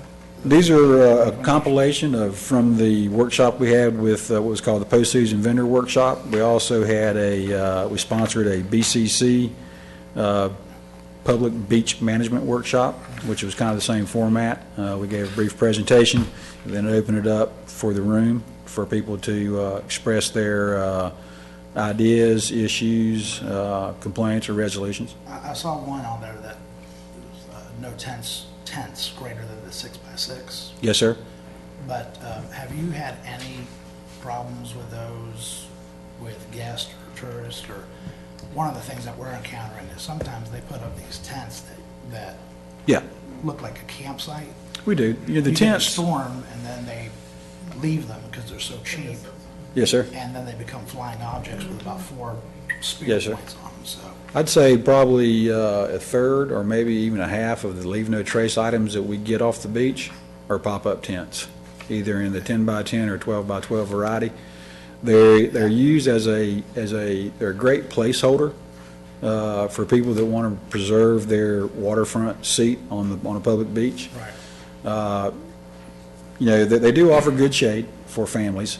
There's no doubt about that. But when you get too many of them and they're not secured properly in the ground, they become very dangerous, and they become like I say, a large portion of our leave no trace items. On Friday, probably before their checkout date. Pardon me? And most Oh, yeah, left Friday. out on Yeah. Fridays. Yeah, towards the end of the week, we Because they experience a lot busted of and them. They didn't want to pick them up. Yeah. I well- think there ought to be something Mhm. done further. I don't know if that comes to the TDC or the BCC, but Mhm. you talk about an issue. I mean, it's like, no offense, it's like tent city sometimes. Yeah. And, that's fine, them bringing their own umbrellas, they can spear them in the ground. Of course, we prefer them to rent them, but Yes, the sir. tents are Yeah. a bigger problem than I think most people know. As you see, looking down through my recommendations, I have in 2 locations. Since we have, 2 types of people that use the beach, visitors and vendors, commercial vendors, I have it in 2 different places where we would recommend that tents be limited to equal to or less than 6 by 6 by 6. Right. And what that does, that allows for the small pop-up tent with the fiberglass poles that most mothers like to use for their small children. So we won't preclude people from protecting their families from sun. Sure. but it will, minimize, mitigate the large tent cities. Another thing we experienced was a new type of tent that is actually aluminum arched poles, and they hang hammocks from, it's like 12 by 20 tent. So, but as we look down through these recommendations, the first one is, once again, we would recommend a public beach vendor management program. And so that would be, implemented on the regional beach accesses first. And that could be as simple as like a land lease, or it could be as complex as a service agreement, where the county actually takes the revenue and we pay somebody to provide this service for us. In either of those scenarios, of course, it could be a variation of those two, or a compilation or variation of it. But with each of those, there would be a performance spec or specification that the vendor would have to adhere to. And in that performance spec would be, of course, an attendant on duty, not setting up chairs until a renter comes to the beach and requests a chair set up, cleaning up the beach, beach ambassador, storage box so that the equipment is stored properly at the toe of the dune. So that would be one of the first thing we would do. The second one to clear up some of the storage issues would be rethink the 2260B1, which is the storage of vendor equipment at the toe of the dune. There are some other alternatives that could be considered, some group storage at the regional beach accesses and neighborhood beach accesses, where the county provides a box, or a vendor industry association provides a box that they use like a community storage bin. The next item would be beach equipment setup standards. In the code right now, under this section, there's some ambiguous language that makes it hard for us to enforce or regulate how equipment is set up on the beach. The biggest one is the water's edge. Right now it says reasonable distance. That's different to different people on the beach. So we would recommend that a 15-foot specific, distance be set, be easier for us to manage. Another one is allow for a 15-foot clear corridor at the toe of the dune, or the seawardmost point of dune walkovers. We recognize this year that we had an extremely difficult time getting down the beach, where our beaches are critically eroded. So we would ask that that would be added to it. In the previous version of this ordinance, this was somewhere in there. It was actually under definitions, I believe, but somehow it got omitted through some different adoptions. So we want to get that put back in. Some more verbiage specifics would be access aisles. In there it says leave space for the general public to set up, as well as access aisles to the water. But it doesn't describe how wide they need to be or how frequent they need to be. So we would ask that they put in there, we think every fourth chair umbrella setup would be an appropriate size. Plus, by doing that, you establish an access aisle. Right now, because it says leave room for setup, if vendor A comes down, he sets up his equipment and leaves a space for the general public, vendor B comes down and fills it in. So if we do it by particular every fourth setup, then it's not specific to a vendor, it's specific to the beach. Once again, here's the added verbiage: prohibit vending of tents greater than 6 by 6 by 6. So this will be under the 2260, which is the beach vendor section of the ordinance. Next one is section 2260D, paragraph D. Is it within your rights that you could probably consider prohibiting anything greater than 6 by 6 for everyone? Yes, sir. I have that down later on under the general area. 2260 deals, particular to vendors. Okay. And so since when we enforce a code, we have to have a section that has the, Separate. Right. So I have that under that section. Then we'll get down here a little bit later. I'll show you where we have it for the general public. So number 4 there, section 2260, paragraph D, subparagraphs 8 and 10. This is the vendor authorization. There's a couple of options on that. One is remove or omit the verbiage that requires open property owners written authorization for commercial vending, or discontinue the vendor zones on the public beaches associated with the neighborhood beach accesses, and let it fall back to what the ordinance says, and that is the vendor has to have the written authorization of the upland property owner. So we just omit the vendor zones, and we allow the vendors to make deals with the upland property owner if they want to vend on that section of public beach. There's been a lot of discussion about this paragraph D8.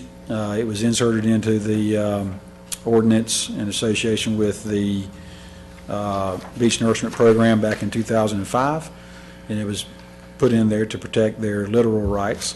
So I know there's a lot of, I don't want to say opposition, but lack of desire to remove that. So one way to resolve this conflict is just either remove that or remove the vendor zones. And that will then make the beach work like it should work. This is neighborhood beach accesses, not regional beach accesses, because regional beach accesses, we are the upland property owner.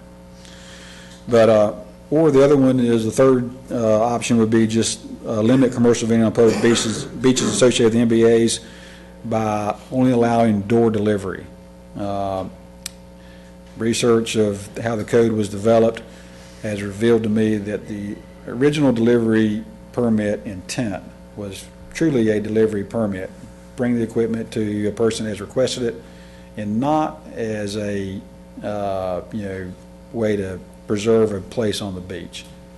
So those are three options that could address the conflict with paragraph D8. 2262, penalty, fees, and fines. We recommend changing the cost of the beach permits, the initial delivery or specific place permit to $1,000, and then any subsequent specific place permit to $250. Right now, they're $500 for the first permit, and then they're $50 for any subsequent specific place permit. Is that after a warning? After a warning? This would be the cost of the permit.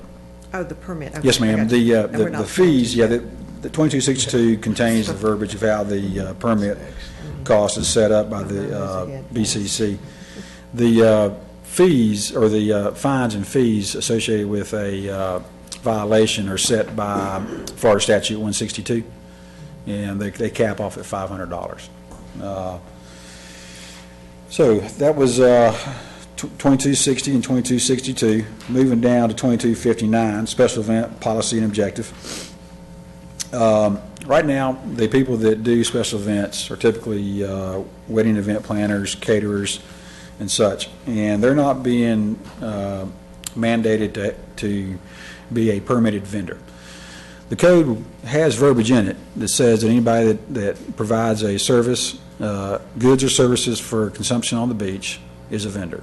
So we would say or recommend that all the people that do business on the beach are required to be a Walton County permitted vendor. And so we'd add paragraph to define that all special events held on the beach must be conducted by a permitted beach vendor. So if you're going to do an event on the beach, you have to use a permitted beach vendor. And we would further recommend that if you're having a special event, that one person is responsible for all the associated permits that have to be pulled.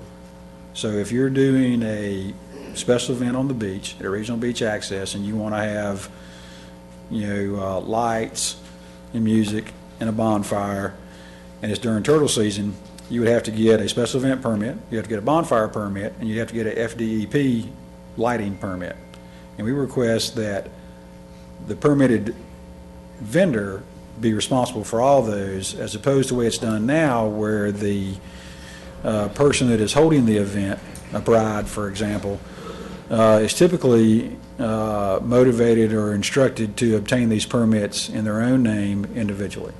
And what happens is then you get a situation on the beach where you have a person that is responsible for the activities under that permit, typically leaves the next day, cannot be found, and the people that she has hired to take care of these activities for it should be responsible for it. So that's the number one thing we would do with special event permits. The other one is we would ask that its fee amount be changed to $1,000. Right now it's a $50 fee to lease our beach for a special event. Each time $1,000 for that, or a one-time? That would be a one-time event permit fee, $1,000. They can use that company can use that continuously, or do they have? No, ma'am, that would be for each special event. For a bonfire? No, ma'am, just for a special event. Bonfires do not require a special event permit unless you have more than 50 people. Okay. What triggers a special event permit is if you want to do things that aren't normally allowed by the code, if you have more than 50 people, and if you're having a wedding on a public beach access. That's what triggers a special event permit. Next item we would change is 2259C2, special event permit application. We would ask that the quantity of people that triggers the permit be changed from 50 to 30. The reason we do that, would like that, is because a lot of special events are held on neighborhood beach accesses. One of the problems we have is our neighborhood beach accesses can be small, and there's just simply not enough room on there. And so this would help us to regulate bonfires and special events so we don't get too many people on one particular access.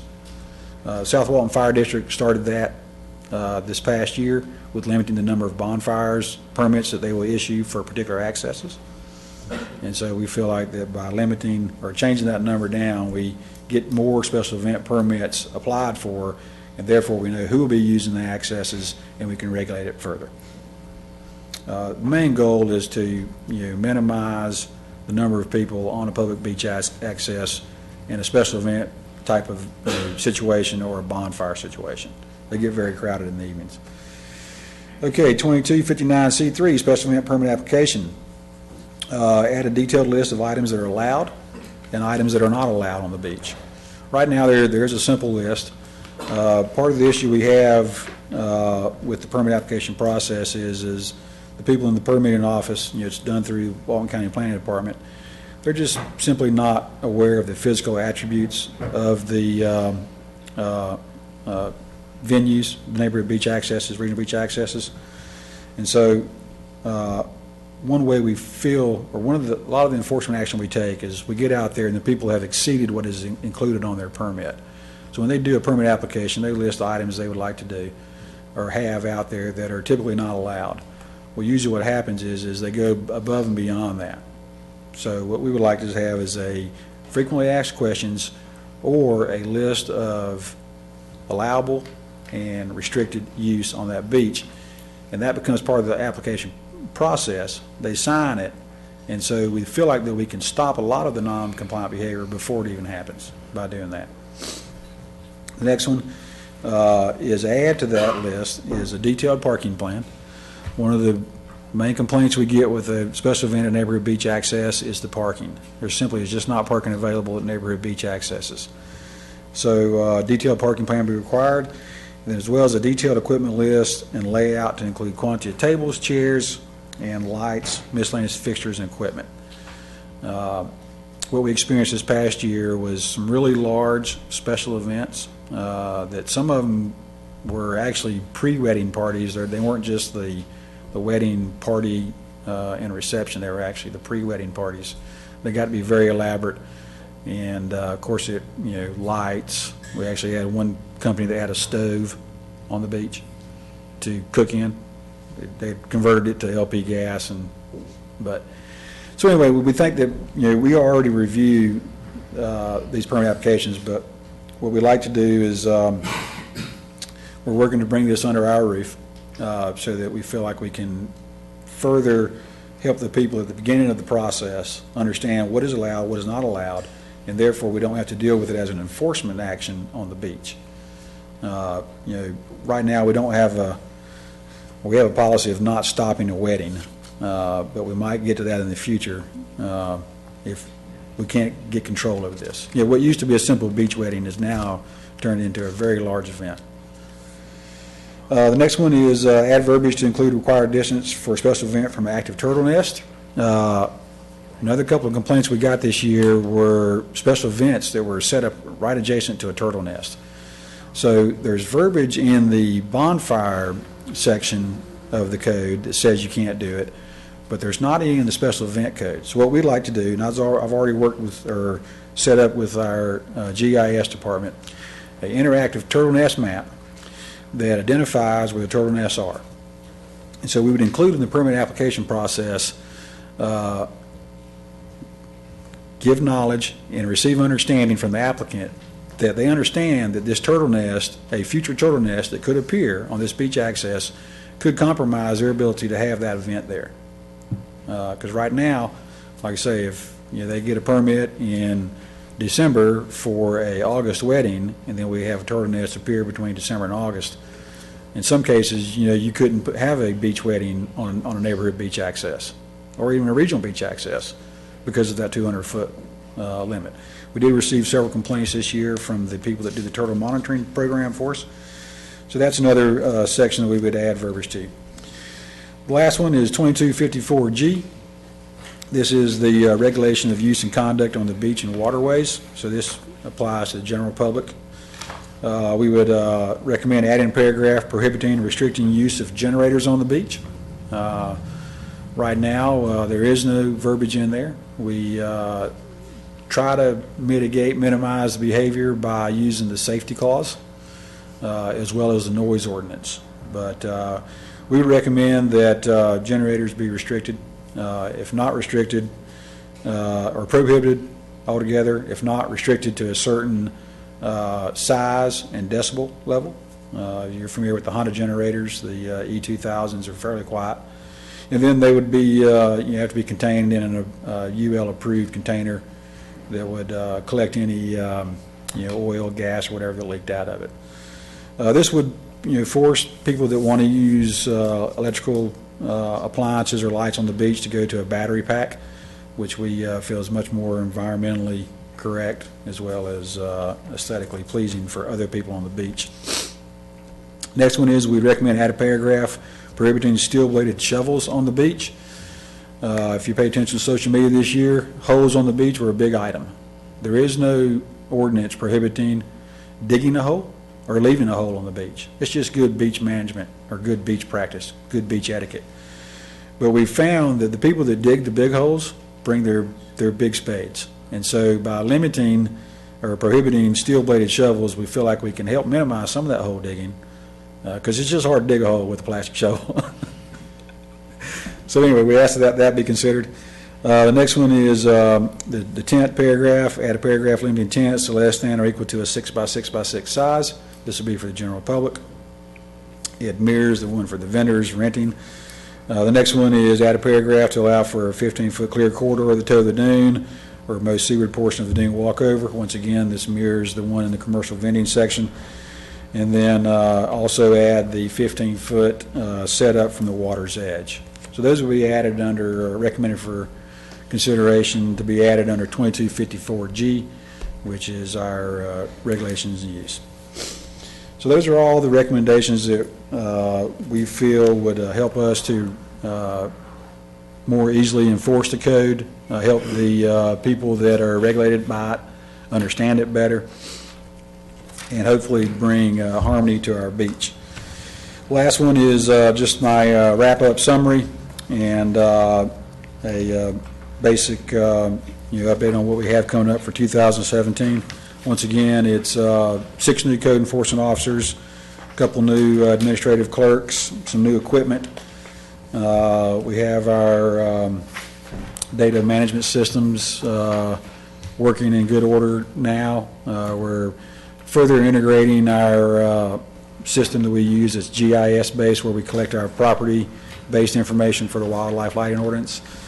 And we hope that with the changes that have already been made and consideration for some of these changes, that we can, like I say, further the creation of harmony on the beach. Is there any questions? So these recommendations came from the beach committee and then are going to be proposed to the BCC? Yes, sir. These came from the compilation of the meetings we had, the activity report that we produced. It's all our activity, our experience on the beach, complaints we received throughout the year, and that's how it's generated.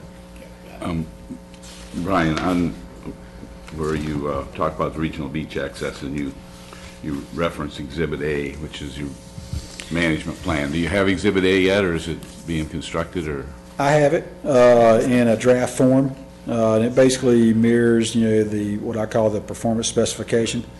And there's a lot of ideas on what should be included in that, but the bulk of it is have a person on duty that can manage the rental equipment as it's needed, break it down as it's not needed, keep the beach clean, set up, breakdown at the end of the day. And basically, we operate our beaches like a resort community would operate their beach. And then there would also be, stipulations on how they would set their chairs up, access aisles for general public. There's several different ways you can do that. You can do a 50% beach frontage. You can do a staggered arrangement. There also has to be some consideration for the special event permits that will be issued for the public beaches. They have to accommodate them, as well as accommodate the general public. So, one of the things you mentioned when you first mentioned it was the fact that somebody comes to the beach. You don't have these setups all set up for somebody that's going to show up at 10 o'clock. They don't get it till they show up. In other words, they can reserve it, but they don't really get set up until they arrive, which I think is the only way to have a public beach. But I wonder, couldn't that necessitate doing away with the vendor zones on the regional beach access? Because if I come to the beach, I want to set up where I want to set up, provided it's available. So it seems to me like you could do away with the vendor zones as long as you had that provision that said you can't set them up till they get here. Which I think is the big objection I hear. 12 chairs, no people, that type of thing. Yes, sir. You could do away with the vendor zones if you had a very tight performance spec that mandated how they set the chairs up. And one of them would be that they do leave room for the general public, because conceivably they could take up the whole beach if they had enough renters show up prior to, say, 10 o'clock, and they didn't set them out until they got there, and then general public person came down at 1 o'clock, wouldn't have any room. So in the first year, I would recommend that we include a vendor zone of some form or fashion. Couldn't that be handled by just limiting the number of chairs you could have? Yes, sir. Because that would once again, I'm the public, I want to set where I want to. It makes it easy for the vendor to put it where the customer wants it. And if you just said you could only have X number, and that would only cover half the beach or whatever you decided. It could be. We actually have, some what I call use studies of the regional beach accesses, setting up chairs in a particular configuration, and then at different price points and at different occupancy rates. And so there could be it could be as elaborate as having a basically chair diagram that you're allowed to use, and that would allow for area for general public. But like I said, the first go around, if it is adopted or considered by the BCC, would there'd still be some massaging of what that performance spec is. That's why I didn't include it today, because I didn't want it to be set in stone, since it is still somewhat dynamic. But yes, those are all good suggestions on how to manage public vending on a public beach. What date are you presenting this? Don't know yet, to be determined.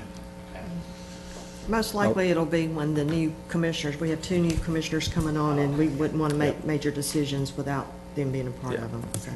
I wanted to get to you, we want to this share is the pleasure. Yeah, this is hot off the press. Our fiscal year just started, so I just want to get it before you for your review.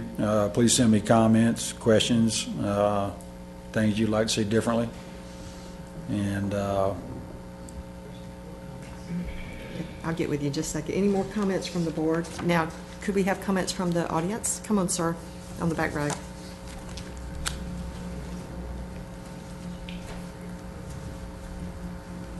State your name, please. I'm Philip Poundstone. I'm the owner of Rent Gear here. I'm a beach vendor. I'm also on, when Commissioner Jones asked last fall for there to be a beach vendor on the beach management committee, Mr. Kellenberger, through a process, selected me, so I've been on that since past fall as well. We're in the process of trying to get vendors together. But I just want to run through this really quickly. First of all, the first thing I think of is what is the TDC? It's the Tourist Development Council, and we're trying to make things happen that are better for the tourists. And I can assure you that I've stayed on top of this as best as I could, and every single rule that is proposed here is going to be detrimental to the actual tourists. It is good, I agree, there needs to be a good balance between locals that want to go to the beach on the weekend and have room to go, but none of these rules will actually be good for the tourists.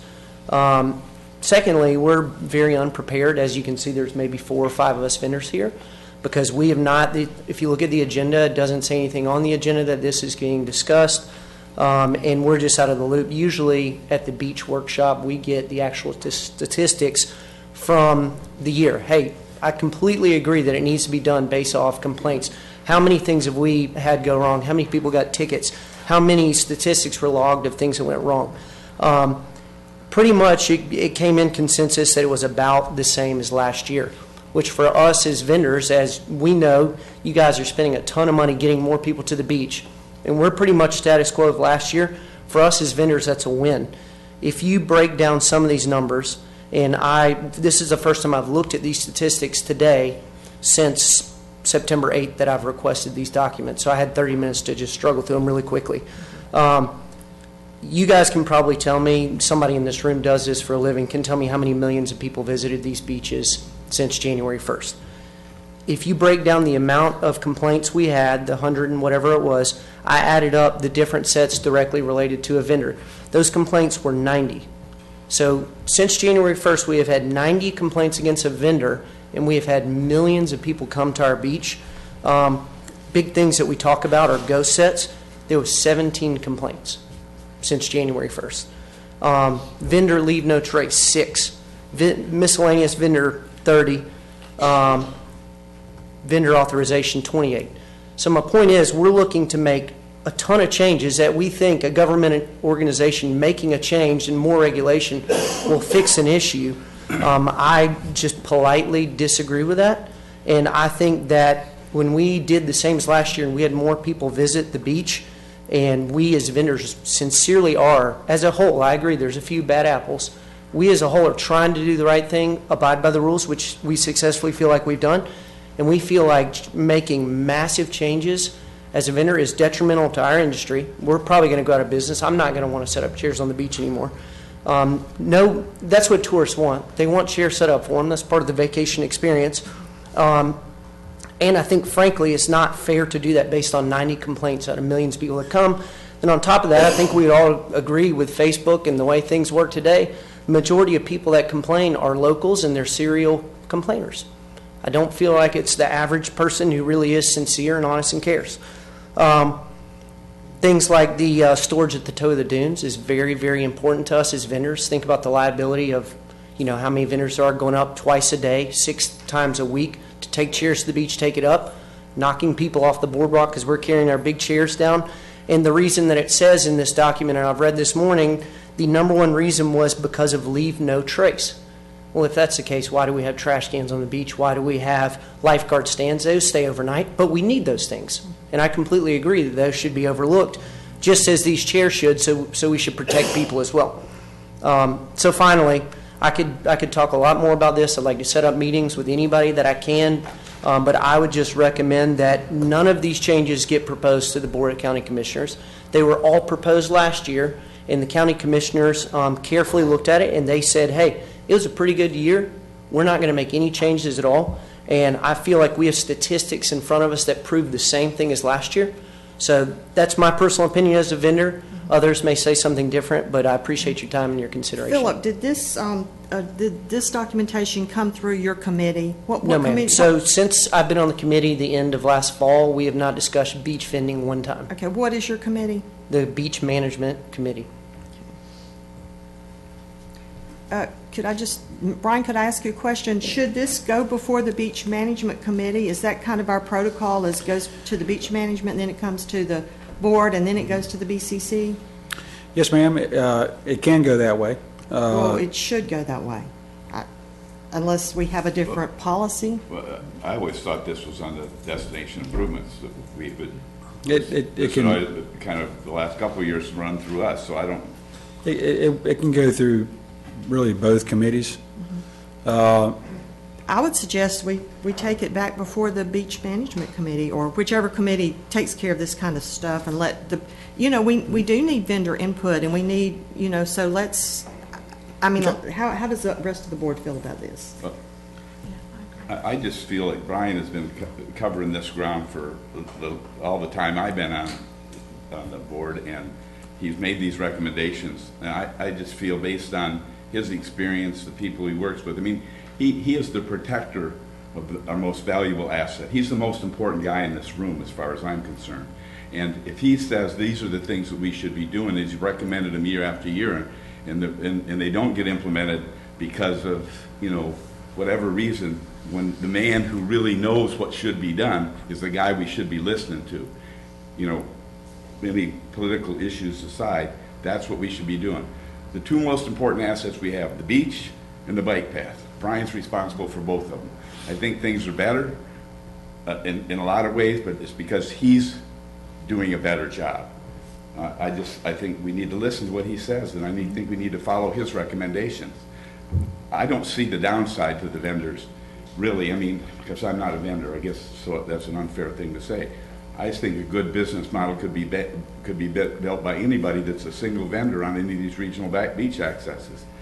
I mean, there's a lot less, it might be less labor intensive. Setting up chairs that nobody's sitting in, I mean, maybe 17 complaints, but I guarantee you, there's a lot more empty chairs than 17. So I just personally think we need to listen to the guy who knows. I mean, it's not like he's not sitting there beating the drum, but he's coming back with basically similar proposals for 3 years in a row. Why aren't we adopting them? I certainly Madam Chair? respect Brian's recommendations, but if we have a protocol of going through a committee and Yes, ma'am. having, you know, because there's different people on that committee that might have a different idea or, you know, so ma'am. you know, but that's up to the rest of the board. Yeah, let me offer a little background. That's what happened. When I was asked to present it to TC, I thought you were going through the committee, TC, and then Yeah, like I say, that this was presented today because it's brand new information because of the end of the fiscal year. I just wanted to get it before you because last year it didn't make it through the rounds until in January. So I felt important to get it before you today just so you can review it, offer comments, questions on it. And normally, since it had been an ongoing issue or a decision-making process by the BCC, we did not run it through the committee. But I think that's a good idea. So let's, we have a beach management committee coming up next month. Okay. So let's run it through that, and we'll have more input on it. And then we can bring it back before y'all and have more input, and then take it to the BCC.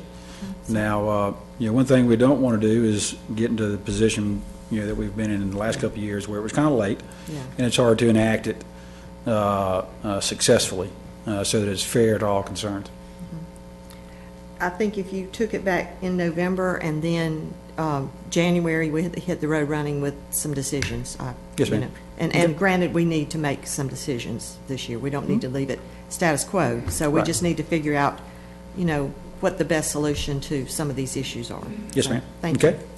All right. Carrying on with my updates. you've got a good mix in that committee that you don't see one side or the other. You've got a good Yes, sir. Yep. We have, you know, it's bed tax collectors, restaurateurs, people in the industry. So it's a good mix. And, you know, that committee had been consumed with HSDR project up until the HSDR project got put on the shelf. And then after that, I mandated or requested that we move back into what we should be doing, which is, you know, management of the beach and beach-related activities. So we are slowly moving back in that direction, and we'll get more back into it. Okay, so I appreciate y'all's time listening to that and comments. Moving on with capital improvement projects. Our Coastal Dune Lake sign program, this is the remaining signs on the Coastal Dune Lakes that are on the multi-use path. Melinda Gates with our with the Walton County Environmental Department does the development of these signs as far as theme and content, as well as location. So this was, you know, the continuation of this sign program that was put in place back in 2014. This will finish it up. Once again, the themes and the content on the sign is all based on different aspects of the lakes. And we'll be taking this out for bid probably middle of this month, maybe the end of the month, and hopefully have them in place before the end of the year. So that's all the theme and content of them. Multi-use path renovations, Grayton Beach to Western Lake. That's a two-phase project. The first phase is from Watercolor to the west side of Western Lake, and that has been, the contract has been let on that one. They should be starting construction very shortly. Phase 2 is from the west side of Western Lake to Highway 283. Still under design and permitting. There were a few issues with an easement we have to obtain from the state park system. If you're familiar with that stretch of road, there's a large utility lines that run down that side, and we were having difficulty putting the bike path or multi-use path on either side of it. So we had to obtain a drainage and grading easement in the state parks. The path won't be in the state park, but we had to be able to grade some of the land into the state park. So it saved about $300,000 by not having to relocate that power line system. And so anyway, it should be bidding out before too long. The Highway 98 to 38 West Connector, that's the missing link on the western end. Public Works is working on the short section that would make the connection to the path on 38 to the corner of 98 and 38. And then we're waiting on the reclassification of Highway 98 that would make it easier to put the bike path in along that stretch of the road. So should get the portion on 38 sometime early next year, possibly the middle of the year, and then the other connector might be a year or two. Beach access renovations. Right now we have under design and permit 5 regional beach access. These are what we call my facelift. That's new deck boards, new handrails for all the boardwalks and dune walkovers, as well as some of the structure as required, as we did an assessment of it, and whatever structure needs to be replaced, we'll replace at that time. There's also 16 neighborhood beach accesses. This is all FY16 money. We got started a little bit late on it, but it's under design and permitting. We'll get the bulk of it done before May of next year. We have it done separated into lots, so typically 4 or 5 neighborhood beach accesses at a time. And we'll bid it out in lots as well so that we can get them done without closing all the accesses at one time, but still being able to do a bulk of them at one time. Beach access renovations for our NRDA projects. Back in 2012, we were granted some money to do some renovations to existing accesses as well as build 2 new accesses. So the 2 renovation projects are Edouard Lane and Gulfview Heights, new plumbing and electric in our restrooms. Some new roof elements on Gulfview Heights. And the 2 accesses are new beach access, neighborhood beach access in Dune Allen next to Vizcaya, and then a canoe kayak bay access over in the what's called Bay Ranchettes, which is off of 283 North off East Mitchell. Those are under design and permitting. We've already had the pre-bid meeting for the 2 renovation projects. This project is being completely administrated by FDEP. We are just a recipient of completed projects. We expect the 2 accesses to be bid out sometime in November, and all of this be constructed in the first of the year. 38 parking project. I received the final permitted plans just recently. They'll go for the BCC. Then we'll get that out for RFP for construction, start those after the first of the year, have all this new parking in place before the summer season. Once again, it's about 4 locations on 30A, mainly on the west end, central 30A. All parallel parking. Some of it associated with the Western Lake Bridge project. The other places are Fort Panic, Gulf Place, and Eastern Lake, and Blue Mountain Beach. It's going to be at about 260 parking spaces along 30A. So a lot of these are places people are already parking now, but it will formalize them and help clean up and beautify those areas. So that's the end of my update. Is there any questions, comments? Any other questions? Thank you. I know you worked really hard. Thank you. Yeah. Yes, ma'am.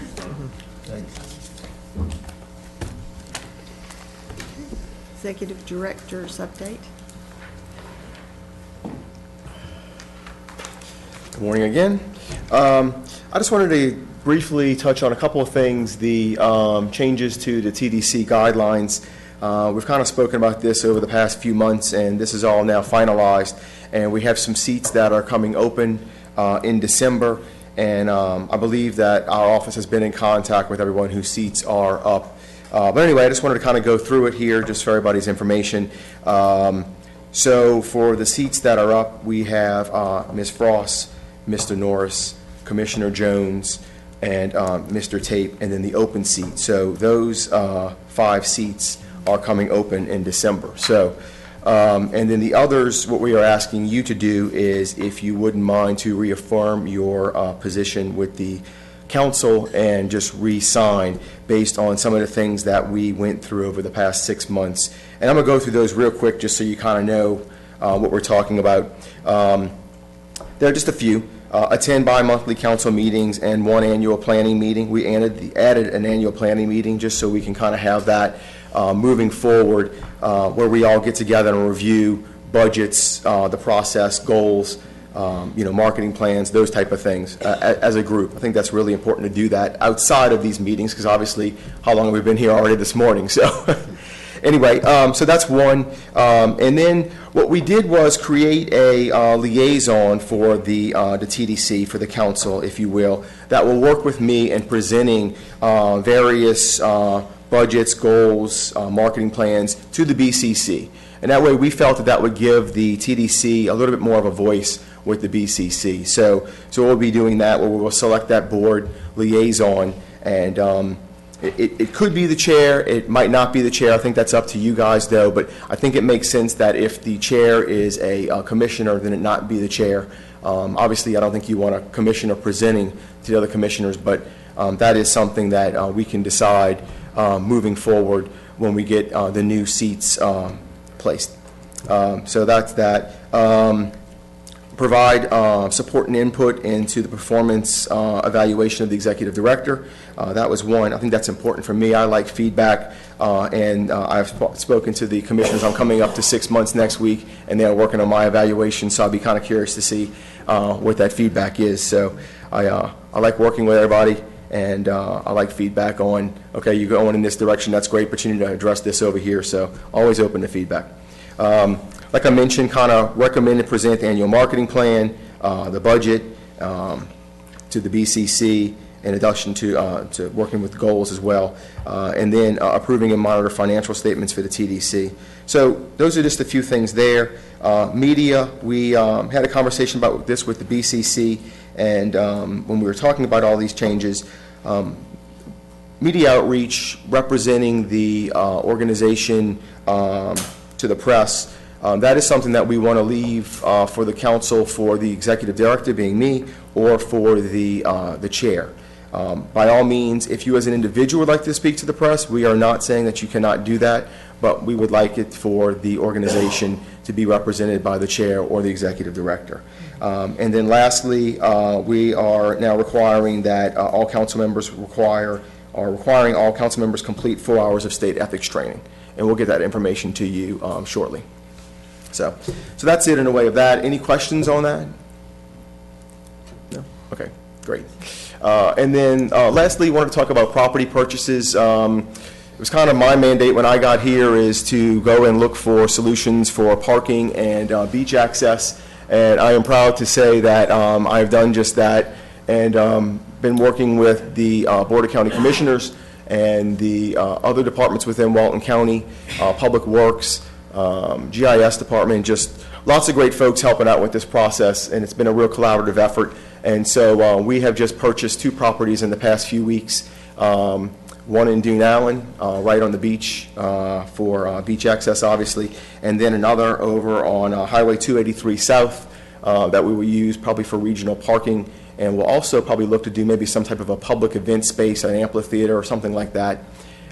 So really excited about that. We spent about $15 million of TDC funds to do that, and we are looking for more parcels. We have about another $7-8 million in reserves that we can use for property purchases. So at the last BCC meeting, I brought forward about 19 properties, representing probably about 8 different projects, if you will, where those 19 parcels can, you have multiple parcels can, in one area be a certain project where maybe you have a beach access. So anyway, lots of great things on that front. Obviously, the funds are probably going to be a little limited, so we probably need to be selective in where we use those funds for our next purchase. So right now, legal is doing due diligence. They are working with planning and zoning to make sure the properties that have been brought forward are viable. And then once we determine that, then we'll be bringing that back to the Board of County Commissioners probably about mid-November. So that's exciting stuff. I think beach access is really important, obviously, for what we're all about. Got to get visitors to the beach when they come. And certainly, in my opinion, locals benefit from that as well. So I think it's a win-win for our community when we can do this. It serves where visitors can go to the beach, but locals can too. So, and parking is certainly a big issue. The Great and Grand parcel, we're looking at doing maybe some regional parking out of there, and then we're looking for other parcels as well to do that. So I think we're going to really work on parking and transportation really hard in this next year, and I look forward to working with all of you on that and talking to you more about that moving forward. So anyway, any questions? Any questions for Jay? Thank you. Great, thank you. Appreciate you. Thanks, Jay. Any council comments? I'm not sure if this is the last day of me being chair, or I think we changed before the. Anyway, my recommendation is going to, and I have enjoyed it thoroughly. You've been a great board, but my recommendation would be to let a TDC, a commissioner that has some, their district is down here. I mean, it's been a great learning experience. I've enjoyed it very much. But unless they just ask me to do it again, that would be my recommendation, that someone that has their district that serves down here would benefit, I think. So, with that said, anything else? Okay, any public? Is the term, I believe this. end our term, or does December end our term? I think November, well, I'm pretty sure it's December. I'm actually checking it out right now. Okay. Okay, and while he's doing that, any other public comments? Yes, come up, please. Lee Moore. I'm speaking representing just me, a tax-paying, ad valorem tax-paying, gas tax-paying, sales tax-paying citizen. There was a comment made today about complaints regarding beach vendors coming from locals who are serial complainers. I want to encourage you to never forget about your locals. First of all, complaints that officially get lodged are always only the tip, the very tip of the iceberg. And the people that don't complain, they'll be the ones that never come back here again. Or they'll be the good residents that'll move out. And those are the people that we want to stay and to come back. They're the families that come here and respect this place. They're the ones that will leave. And second, it is all about balance. I don't hate tourists. I love tourists. Our economy is driven by tourists. They're a wonderful thing. That's why this exists. This organization exists, and all of the other things around it.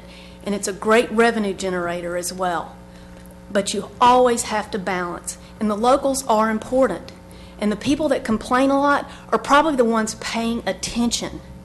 And that is a phenomenal resource and source of information. So please don't ever discount that. Making money is important. Helping our economy is important. All of that is important. But the people that live here, the people that pay taxes here, tourists pay taxes too, I get it, but so do residents.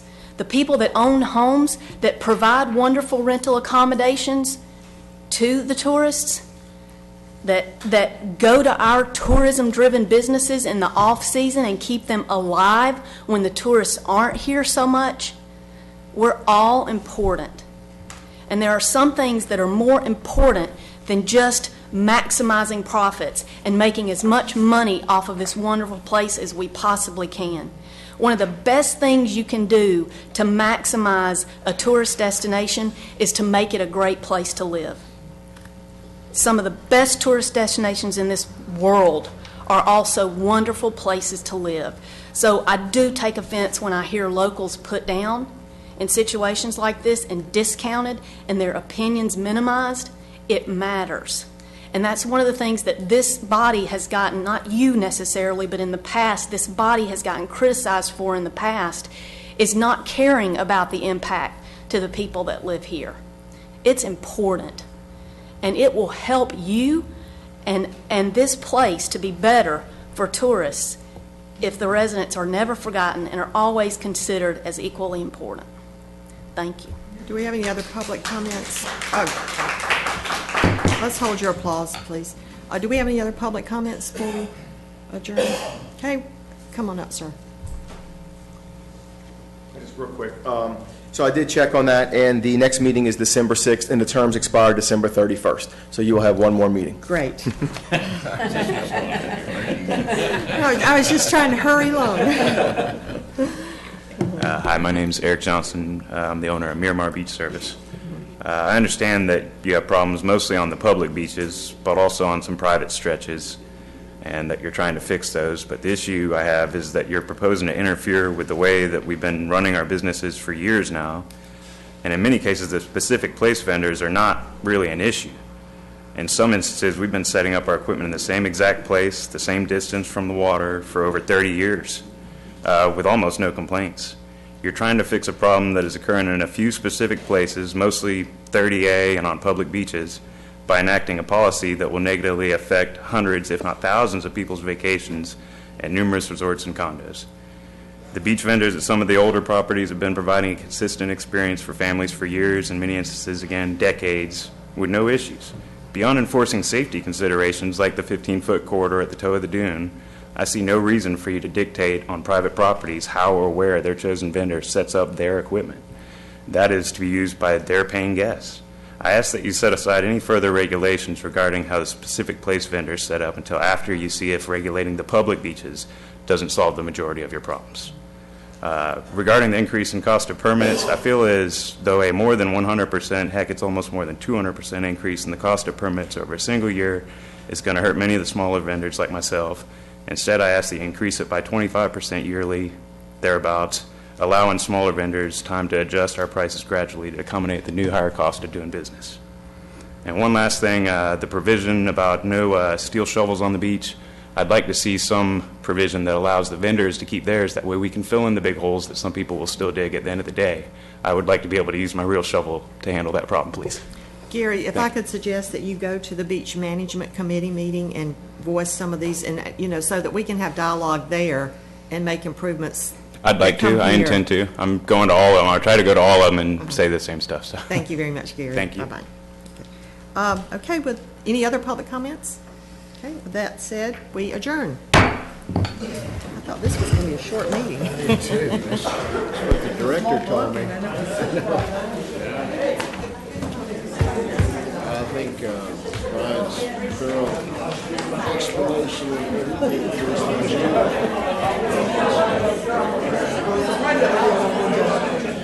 just need to meet together. We can see him. We just get late. I'm like, can I have home?